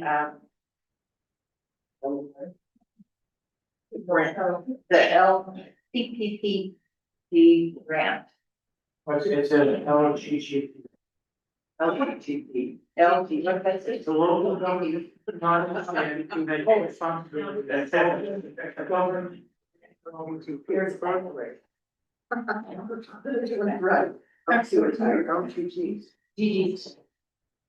Okay, This was some version posed by Mike Morgan and Councilor Kerr requested a presentation regarding the LGGP grant be added as an agenda item. Tonight's meeting. thank you. I'm Amber Fowler. I'm Bob Lundy, and I don't expect to say anything, but I will, maybe. So the purpose of putting this presentation, obviously, thank you for approving the resolution for agreement to get the property to become Cannon Beach. This would be a fundraising component of that campaign. To have the city be the person applying, working, as you know, Orca is the administrative sponsor for this project. And so the idea would be that since Orca is running the fundraising aspect, that the city could be a partner to apply, have volunteer time to do grant writing, which is I've done this grant writing actually before, so Bob and I agreed that we'd work on it together. And then the city would have the ability to go through, review the grant. It basically is $1 million, it's up to $1 million that the city could get, which could be put toward the purchase price of the Holland Hill property. And so the purpose of the grant is just sort of this little slide. We don't need to waste anybody's time going through it. Just gives you a little background about what the grant is. Talks about how the city of Cannon Beach would be the applicant. As I mentioned, Orca's the project fiscal administrator. And then the process would be getting the approval from the city of Cannon Beach to apply for the grant. Then grant writers would begin working on the grant. City of Cannon Beach would then approve, look at that, review the grant before submission. And then you'd have a wait period, obviously, between where OPRD would decide, yes, are they wanting to fund this? It's a perfect candidate for this grant. Like this property and this transaction is sort of what it was designed, like one of the main reasons why it was designed. So I think that there would be kind of a great recommendation to do it for that purpose. I know that I worked on a Astoria grant with Mike Morgan a few years ago to upgrade the Riverwalk signage and the Riverwalk there. And it was a very quick turnaround and it was a great grant to write and very successful in the sense that it accomplished the sort of handicap and all of that. So I know this grant and I think that it's a really wonderful addition to the fundraising and could really boost it along, especially if you got north of, $500,000 to $1 million for it. So I guess the question is, we just want to put it in front of the city and say, will you support this proposal and let the fundraising commence? And it wouldn't cost the city any money and it would not, the only thing it would cost. Oh, can you come up? It would be the time to review the grant. Sure. And sign off on it. That's right. Because it has to come from a municipality. That's right. Okay, so. There is a match. The match component would be taken care of by fundraising in excess of the amount that they got awarded. We don't, we don't know right now. I'm sorry, we do. We actually don't have No. One at a time, please. So we have not had that. the. City of Cannon Beach has not seen that, but right now, the city of Cannon Beach is, whatever this loan or this grant is, there it requires a 20% match. So is that required from the city? Don't know. Would it be the fundraising portion? Could be, don't know, but there is a 20% match. That is a requirement for it. Yes, that's, so we would need to have an MOU. What's that? An MOU. There would have to be, I would assume there would have to be some sort. And there is, the state of Oregon, the program they will accept money from any donor, so it can be that As money. match. Yes. That 20% component. That's right. They will accept it from any, source. So it wouldn't have to be from the city of Cannon Beach, although in the event that match wasn't able to be. If that donor fell through. Sure. I would like to think that, that 20% of whatever that grant is, up to $200,000, right? Because the grant could be up to $1 million. That's right. So if you look at that $200,000 mark, that's a small price to pay for the city to pay for that property, if it came to that. And then the $1 million also qualifies as a law, what they call a large grant. And a large grant requires a presentation. So it's not just an application, it's also a presentation. So I'm assuming that city staff would have to do that, but. Yeah, I did that for the city of Astoria with mine, and that, we acted as their liaison on behalf of So it, so. you did it for storage, so if you did it for storage, you probably did it for us, I would assume. Do we know what staff time would be required to review and deal with accepting, going back and forth and all that? I haven't had any conversation. This grant, so, But how much staff time did it take with For the city of Astoria? Astoria to go over the application? I have to ask Mike, because it wasn't that, I mean, I think that when you're familiar with the grant and you know the language of it and you have a relationship with the center at OPRD, it's pretty easy to just call up and say, hey, can you review this? Can you make sure? I mean, we attended a webinar a couple weeks ago about all the criteria and qualifications for the grant, which I can share with you guys. There's a PowerPoint slide I can share it with the city, with the council. And it just shows all the pieces that are needed, all the checklist pieces, and I think you follow the same protocol when you looked at the grant. Are all the pieces there? Is everything here? You go through it, you make sure that, there's, the only thing that you're asking for is an acquisitional plan, so it's not as complicated as the sales agreement or anything like that. Well, I'm assuming there would be some commitment. I mean, there's some obligation of some sort. What do you mean by obligation? There would be an obligation for what the city spent the money on, right? We're being obligated for something. So it would have to go toward that. Yeah, and what would be the use of it, that kind of thing. So there would have to be some kind of obligation, so there would be. Oh, yeah, that would be right. covered in the criteria. It would be covered in the grant. So it would specifically say, as you're getting $1 million for this hauling trust. To do this. To go in there as, specific- yeah. Correct. So I have a question, so hypothetically, fundraising did not achieve its goal, but at the same time, the grant was awarded. What happens to the city's obligation to that grant as the city being the applicant for it, the whole thing falls apart to that? Yeah, what happens to the money, what's the city's requirement with that money? You would have to say that you didn't complete it, if you pull it out, And the money just goes back, no penalties? Alright, because you wouldn't be able to hold it up. yeah, you wouldn't be able to spend it, but I just wasn't And sure, the if there's city- penalties associated with No. receiving it and then having to kick it back. Alright. So I think we need more information before we make a decision. Sure, I can send you the webinar that they gave, and it just showed the criteria, like the due diligence, basically, for the grant. And And what what does you the need. timing of this look like? It's due on the 5th. When do they actually make the awards? I can't speak for what their exact timing is right now, but I would say that in past history, it happened within, a few months, like 5-6 months. So that would be after the Which is what we extended covered closing. before. Yeah. That's right. So on the LGGP website, the timing is you put the grant in at this point in time. Yeah. Then the presentations happen, I believe in September. Yes. Then the award happens around November, and then your checks would come shortly thereafter that. So sometime like December, January. That's right.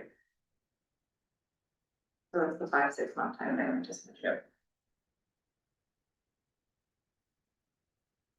But I'll send you the information. So I guess I'm confused with, June 30th plus 90 days, how that gets to the date of awarding the funds that needed to be here prior to closing. So the way I understand it, the way I understand the project is that there are soft circle people that are already interested in contributing to the project. This would augment and get them to the finish line. that the money would. But yeah, But the. that's, so so that's the beyond thing the though, is that extent. the way that the way that their sales agreement is written is that they can on the sales agreement, they can each waive to extend. Okay. So if you know that you've applied to a grant by June sixth, which is before the closing date, the family can say, we're applying to this grant, we've gotten X amount of our fundraising done, and we'll feel comfortable extending. Okay. Yeah, that makes sense. And I have a question, about the grant writing itself. Has that, process started? No. Should it start? So. Oh, yeah. So. Yeah. So if we decided to move forward, then it could just be, Sorry. it would basically be written and we could move forward. I don't see the risk to the city of moving forward, really. I mean, I can't understand what it would be at this point, because if they're volunteering to write the grant, Thank you. we're not under any obligation that I can tell. I think that, you know, to Eric's point, it just maybe seeing something that says you can give it back and you don't, Sure. and we're not gonna keep your money that you have. Yeah. I don't think you'd be able to receive it because the property wouldn't be owned by the city. I agree. But, right. But, just, you know, forgivable, Yeah. we need some laughs. I think the memorandum of understanding would work really well to get all this stuff ironed out. But I just like to see them start working on the grants. I know. Well, they're volunteering, so they can do what they want. Yeah. I mean, seriously. Yeah. I'll give you my list, yeah. But if we put it on next week's agenda, after you've given us more information, I don't know if we can get an MOU. Probably can't get an MOU for next week, but. Yeah. Yeah, okay. Yeah. Or they know we intend to do one, I'm sure those. Yeah, you can, Yeah. but we can, by the time you do the application. Yeah. By the time you, yeah. Okay. Okay, so everybody okay with that? So Are you you want confused? Yeah, I'm confused. Is it on next week or no? Yeah. Well, yeah, I think after we had a chance to get more information, then we should have a further short discussion. Can we have it earlier in the agenda? That's just a slight request on the behalf of the volunteer party. This isn't unusually long. Yeah, Yes. it's not usually like this. Well, sometimes it's worse. Hasn't been like this for.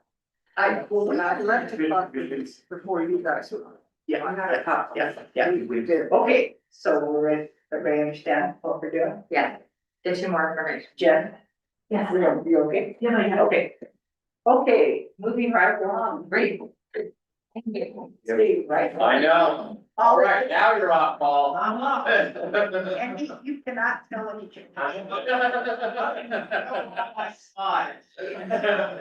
I'll just tell them, I actually only did the audit report, arguing about fires on the beach and gas. Yeah. So just don't show up from the auditors. Thanks. Good evening. Good evening. Thank you. And I will only do 2 slides, those are the really, anything, I've got some more information, all that stuff I have to actually talk about, so. The first and second slide will be the only thing I thought about. Okay, Mayor, not members of the council. Did I have? Oh, I'm here to do the audit. To do the audit report from, Eisler CPAs, he is our, Audience? and he is here to do the 24-25 audit report, and take it away, All Paul. right, auditor's responsibilities, so many of you heard this before, even though we draft the statements for you, that's technically a non-audit function. And he's saying our opinion is all we're really responsible for in the statements. And when we say in the statements, so everybody knows, when we say there's no material errors in the statements, that means that somebody will read the statements to make a decision. We're not saying there's no errors, we're saying there's no errors big enough to change the opinion. I think I told you this once before, I had a client said, once the audit done, is every nickel and dime to be accounted. You can't afford to pay an audit for account, all your nickels and dimes, very expensive. No significant findings, no significant difficulties encountered during the audit, no corrected or uncorrected misstatements, no disagreements with management or audit issues. Management signs a representation letter, basically saying you didn't keep 2 sets of books, show me one, keep one hidden in the closet. Takes about 5 pages to say that now. So, and that letter grows every year as auditing changes. Now, there are no other, as far as we're aware of, the management did consult with other auditors about audit related issues. No other findings and issues, and then once again, you're subject to the Single Audit Act, which, because you had that loan for the water facility, right? Water, Single Audit Act was passed many years ago. I was auditing back in those days. And it was passed by Congress, obviously back by Congress, and it adds additional layers once you get a certain amount of federal dollars and spend, we get additional layers of auditing required. We have to do a different, like the same law. Next one. Oregon minimum standards. There's some things we have to do as auditors in the state of Oregon to check by state law. Deposit of public funds. You can put your money in any bank you want to, up to 250, and credit unions up to $250,000. After that, they have to be on a list that the state treasurer approves. So, and you don't have, anybody you bank with on the list, there's debt limits written in the code. You know, where there's close to your debt limit, it's a percentage of your real market value as determined by the county, not your assessed value, the real market value. You have to test the budget, make sure it matched correctly, make sure it was published correctly. We actually have to look at your insurance certificate to make sure you have insurance.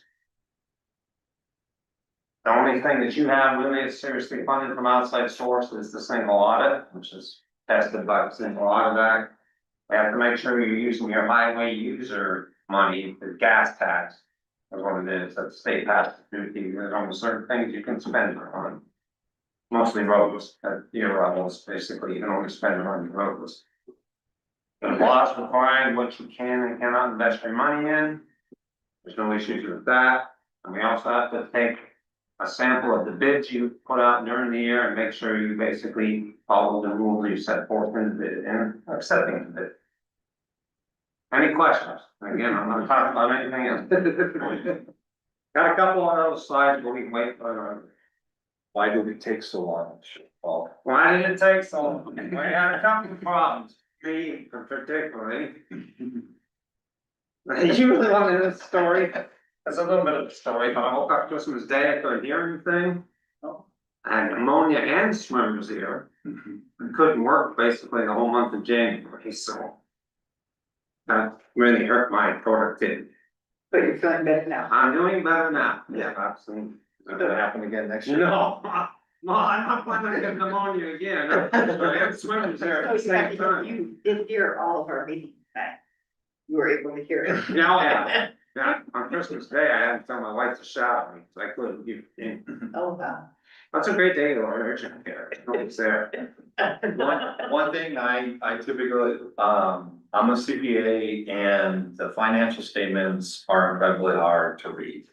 So what I typically like to focus on for council, if you want to really hit the highlights and try not to read the entire statement, is really read the MD&A, check the change in fund balance, and then read the notes where you can.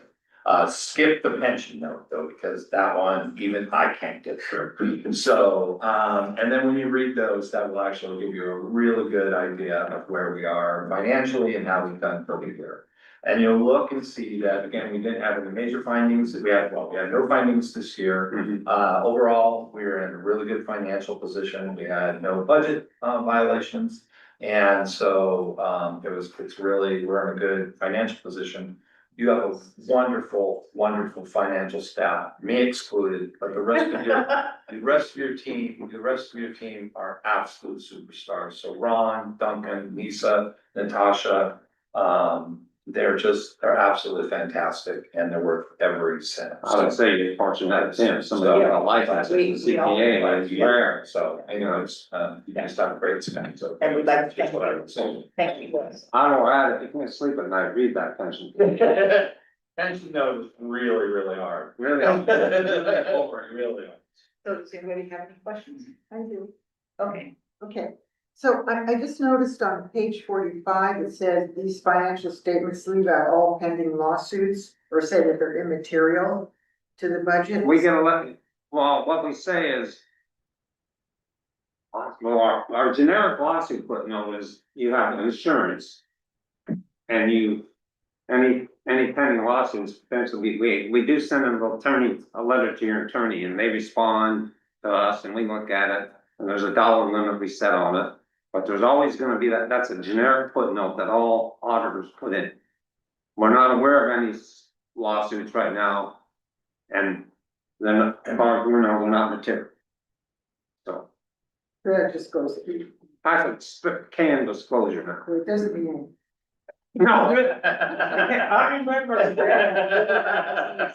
But no, really, it doesn't mean much of anything. Okay. And some auditor got sued at one point in time, and this is the results. And the other question I have, and you might not be able to answer this, but do you know what percentage of cities in Oregon have a AA bond rating or higher? I think most of the ones I deal with have that, They do. yeah. But there's certain cities I don't deal with. Yeah, it's actually the percentage that. So AAA is, there's only like 10 AAAs and AA's is a little higher. We probably would be closer to a AAA because of our actual fund balances, but because of our actual revenue sources, because it's based on tourism and tourism is why we are a AA. Is more geared for two, but from a fund balance and cash standpoint, we would be more geared towards. You are unique, I'm sorry, it's taking longer than I thought, in one respect, you're one of the few governments I've seen where property taxes isn't their biggest source of revenue, and yours is room tax. Yeah, that's very unique. I've audited a lot of governments in my day. Any other questions? 60-11, I think you're What's that? 59 point something, room tax and close to 10 or 11 income taxes, but audit said. Okay, any other questions? Just one more question. So I've always asked them this, and I just want to see what your answer is. What do you think is the percentage of working capital you should have in your bank account in case of emergency? I have a slide about that actually. My slide is something I developed years ago. I've been doing this since I got out of college in '83. I've been a government auditor that long. My bottom end, I call it cash or fund balance, 3 months. If below 3 months, I think you're in trouble. I also had a top end, if you get up to like 9 months, which I had a government one time happened, and they were funded primarily by property taxes. The voters are like, you've got 9 months worth of cash, and like they did on hand. Why are you still taxing the property? So, Right. there's a big range, that's just me personally, that's a big range. 3 months to 9 months. 3 months. So, it would depend on the community. I mean, this community, for example. It depends on. We'd be cut off from all of the communities if we had a It was disaster. not primarily funded by property tax too, but I mean, most of the governments that deal with it, again, that's the big. Right. And I think it's also, fund specific, right? It's more, so you can't like look at the entire city and say if you have 3 months across the entire city, it's really more. I usually just do the general fund. Yeah, but if you did, when you also look at your utility fund, there's a different requirement, et cetera, so, yeah. On your street fund, what do you call it? That's all state money. Yeah, roads funds would have a different fund, and different, yeah. So it's not good to have a bunch of tax money collected sitting around. You know, I have done this for 40+ years, and one time I was working on an entity, they got like a year's worth of cash, and literally the voters were like, why do you have a year's worth of cash on hand? What are you gonna do with it? Big little tennis court. That's what they did.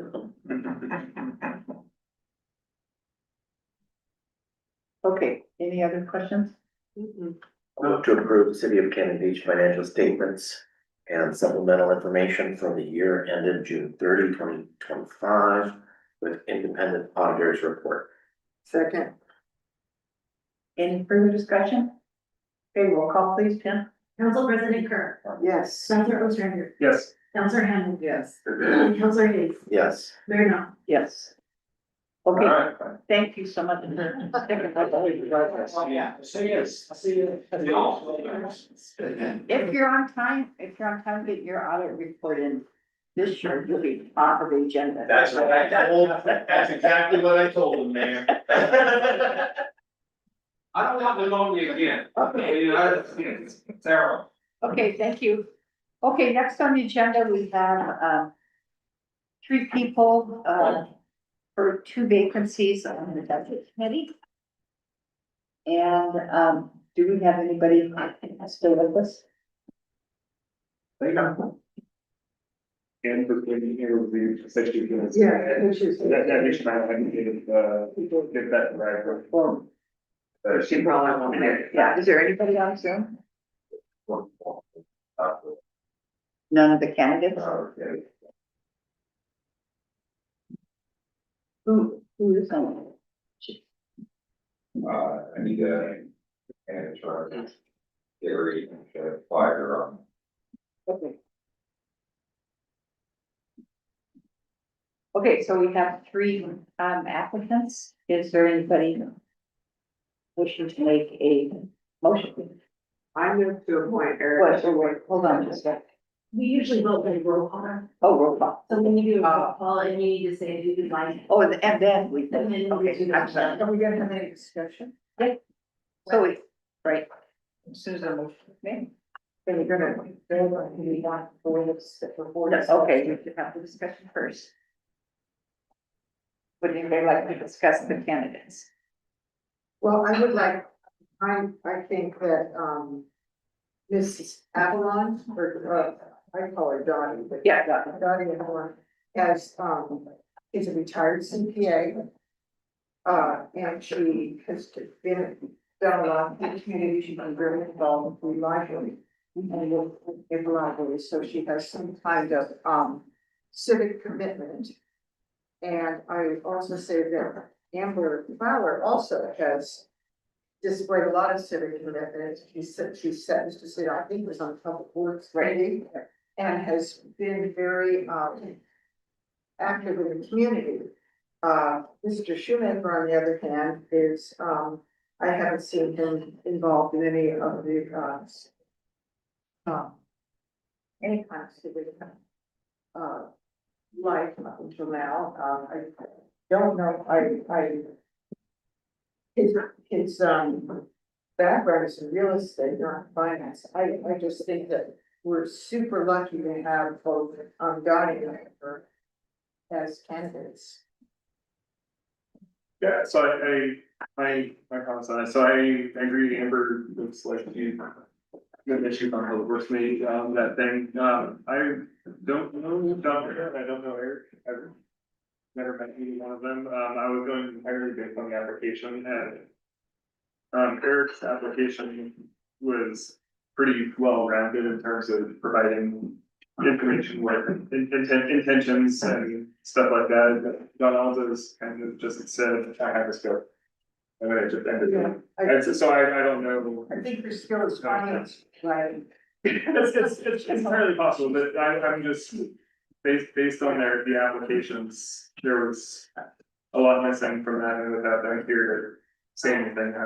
I do know she's a retired CPA. I know that she's been active in the community, as has her husband very much. Who is Charles Withers. Oh, okay, Charles. Yeah, well, it's Charles White. Oh. And she is, retired CPA. And if Eric walked in here right now, I wouldn't know who he was. I've absolutely never met Eric, so it's. I've seen him on, picture of him online being rescued by the fire department for incident with a chainsaw. That's the only time I've ever seen him. So without them present, do you feel like we can vote? I'm asking the counselors. Without, We usually do, don't we? yeah, I think most of them, yeah. And I, with, Mr. Shoemaker, he has a 20-year career, plus year career in finance. and real estate. And he's also an attorney, so, and he's, you know, managing funds that. I think that, I just feel that I follow Eric. Counselor Ostrander, that I just feel like his application was a little more well-rounded. And I think all three applicants look like they're Yeah. definitely qualified and would be an asset to this. Yeah, and I'm influenced a lot by what kind of civic commitment they've had up till now, rather than just all this side. You know, they want, and to tell you the truth, Mr. Schumacher's background, rather than encouraging me, actually discouraged me being involved with that Los Angeles-based real estate agent or agency and all that. That doesn't turn me on personally, but that's fine. I just think that I have nothing against Mr. Schumacher. I don't know him. I've never met him. But I have met Dottie and I have met Amber, and I think they're both eminently qualified. And this is a committee that meets, they'll meet 4 or 5 times a year, right? Yeah. And I think that sometimes it's good to engage people in letting them take their walk through the door of civic engagement, so you have to start somewhere. I don't see the budget committee as a starting point though. I think Well, the budget but we committee is have- extremely influential for the that's city. okay. And I think it's something that you earn. Well, and a career in finance is something that you can't refuse. Yes. I mean, you can, but Well, I don't know, I CPA, don't know if it's live CPA here. is a career in finance too. So, Does anybody? what? I mean, you know it? Yeah, I don't know him personally, I think I've met him once. I know. I don't know Dottie, this other person, I don't know her at all. So I would say maybe acquaintance with Mr. Shoemaker. She lives in town and she works at the library, volunteers at the library, so. She's been here for 7 years. Okay. Yeah. I'm ready to vote. Everybody else okay with the roll call? Okay. Okay, so this will be for the first, we have 2 vacancies, so we'll do one and then we'll do the other. So this would be the first vacancy that we would want to fill. Counselor Ostrander, Amber Fowler. Counselor Hamlin, Amber Fowler. Counselor Hayes, We're on that Amber train, I say Amber. Council President Kurt, Amber. Mayor Knopf. Amber. Okay, got one fill. All right, let's do the other one and then we can do a motion and add both people's names. Okay. Okay, Counselor Hamlin, Eric Shoemaker. Counselor Hayes. Benalda. I'm sorry, I missed that. Denalda. Dottie. Dottie. Council President Kurt, Dottie. Counselor Ostrander, Eric Shoemaker. Mayor Knopf. Dottie. Okay, so the motion would be made for Amber and for Donna. Anybody like to make the motion? I move to include, Dottie and Amber, as new members of the budget committee, Second. beginning immediately. Okay. Any further discussion? Okay, roll call please. Counselor Hayes, Yes. Counselor Kurt, Yes. Counselor Ostrander, Yes. Counselor Hamlin, Yeah. Mayor Knopf. Yes. Okay, thank you. And We have a full budget committee. we do, that's kind of, hasn't happened for a long time, so good job. Okay, next we have a discussion, it's a short discussion on zoning ordinance amendments and notice requirements. Article. Yeah. Seriously? Slides.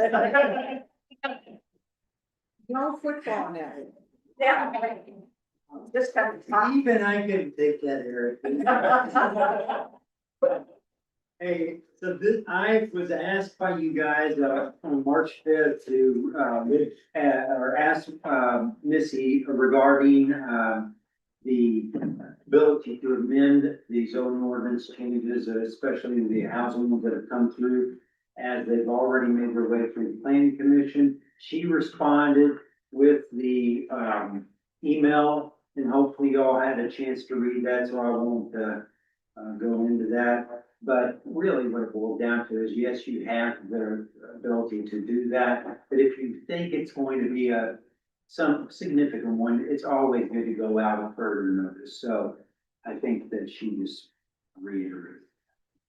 Okay, so amendments, the level of amendments that we've been discussing have been brought forward by the community to the proposal that's on the table. We don't have to do a new measure 56, we don't have to do a new PAPA review, we don't have to do any of that stuff, it's just notify them. Right. And then potentially just hold an additional hearing. And specifically for it. so we will be coming to you guys all, the 28th with the housing, and then we're gonna discuss more about the code, rewrite on the, well, exactly, early in May. And so in either of those also, you know, we will talk about this again, but, you know, she just wants you to know that you have the ability to change it, and then it's up to you guys to decide, well, let's, you know, these are significant, let's do a measure 56 and renotice. Doesn't mean you have to go all the way back to starting at planning commission, you know, so that's where we're at with that. And I think everything we've kind of discussed, at least so far, you know, even if we want to extend, say, the public benefits or some of those types of things and put more language in there, you know, unless you're really making a major intent change or purpose change with some of those things, you're likely pretty comfortable making those kind of changes, because you've already noticed those. And Jeff, at the next meeting, council meeting, you'll have a list of available city property and what the constraints are. I think that's a big part of the discussion stuff, yeah. Okay, any other questions? Thank you for that. Draw the short straw. Thank you. You escaped from all. I just need to do is tired. I had to hear the auditor making jokes. Count your blessings. Okay, anybody have questions on the monthly status report? Going once? No, but you've been busy. The police have been busy. Yeah. Okay, I have nothing for mayor communications. Anybody have anything for council communications? Well, yeah, we had we had a coffee with the councilors last Wednesday, and a big issue that came up that was discussed was, the restriping and marking of parking and it was suggested that at the same time, we should be, there's a lot of concern about safety on S curves. And that there could be additional signage and stripe and restriping the S curve. Bike lane, bike pedestrian lane, which is really kind of, you know, as well as the other striping that's supposed to take place, and there was this fairly strong outcry for that. Would you say, Harry? Yes. A couple of things on striping that seem to make sense. Project coming up. Were they things that we could add to the striping project? One of them was on the bike lane on the S curves. Well, there was some sheriff stuff in the TSP about that, right? Striping in the S curves with what they call the share, the bike in the lane on the, is that stuff that could get included in that same? They're talking about putting the, you're talking about, what they would like to see are those, you know, the pavement markings. Yeah. The bike lane. Yeah, then they like indicate that that's, well, because in the S curves, there's not enough, it's not technically wide enough. be a bike lane, but instead they do the share that's in the road indicating you're sharing the road with a bike. Right, we like these kind of markers. And that would also help with the parking, hopefully. Yeah. And the other one was crosswalks in Oh, right, Midtown. right, There's crosswalks. really no crosswalks between First and Gower. Residential. Yeah, it's first and the next one's Gower. Yeah. So that would be a really good thing to include in the striping. And one that would make sense would be Monroe, where maybe it's just me, but that's the the exit of the nature trail. If you go west, then to Everyone thought. Ocean Avenue. Everyone agreed with you on that. As one, I don't know if there should be another one, but maybe by the sea breeze. No, there already is. Yeah, it's right there. So, Well, that would be a start to Yeah. put one at the moment, because really thinking. start with one in the residential, so that, I, so. I didn't think it would change the scope so much that we need to be concerned about. That, but if we need to adjust If it's going to, then. that budget. Yeah. Then it's not. What else? And so, you know, the other part of that, it doesn't have to do with striping. Lisa mentioned the signage. And that's probably some kind of signage coming up the S curves from Tolovana, kind of warning. Bikers and pedestrians on the road. There's some confusing signs that exist that could be clarified. Like, rather than more signs, I feel like there could be a changing of the signs that are there, cause I feel like there's a sign for abrupt edge, there's a bunch of additional signs that. I felt like there was a whole bunch of, and you can't read them all. I have not assessed it, but it's probably something that we should take a Something look to at. look at. I agree. Good. Okay, so that was the thing that was discussed the most at that meeting. I'd say that was the bulk of the conversation, and I think some elk too. I was just gonna say, what about the 3-letter word? Yeah, I mean, there was that too. Yeah. That always is. And what was the attendance?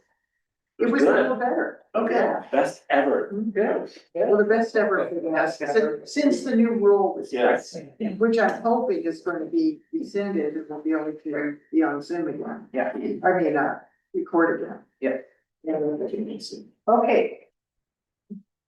Anything else for good of the order? No, I think that was, well, no, yeah, people, I mean, I was tasked with starting to research some of the drunkard.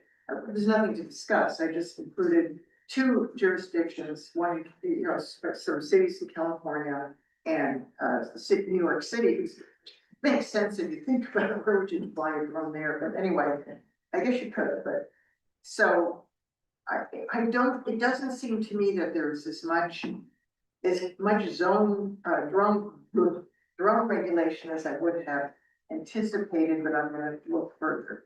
Good. Okay, thank you very much. Anything else for good of the order?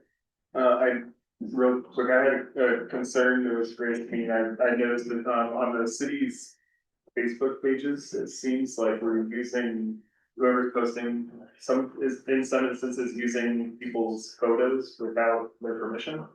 Without their express permission, there was, somebody commented on a number of, Nancy McCarthy's posts saying, hey, that's my picture, I didn't tell anyone to use it, you're fine with it.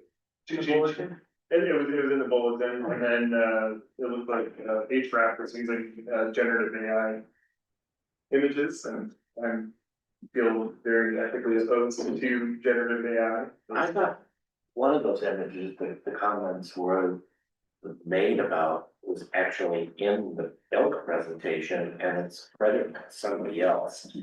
So. And I think she might not have, I'm just saying I'm making sure we're following appropriate photo crediting stuff for that, and then for AI, using any AI, especially generative AI photos. City stuff, we're an artist community. Right. We have artists here now. Yeah, I think it's like that picture that the controversy was about, and it's credited to somebody else. Oh, okay, I didn't see that it's credited in that document, but yeah, it wasn't credited in the bulletin, But I think just but potentially some confusion. we, Yeah. we were respecting copyright is a good thing. Yeah. Sure.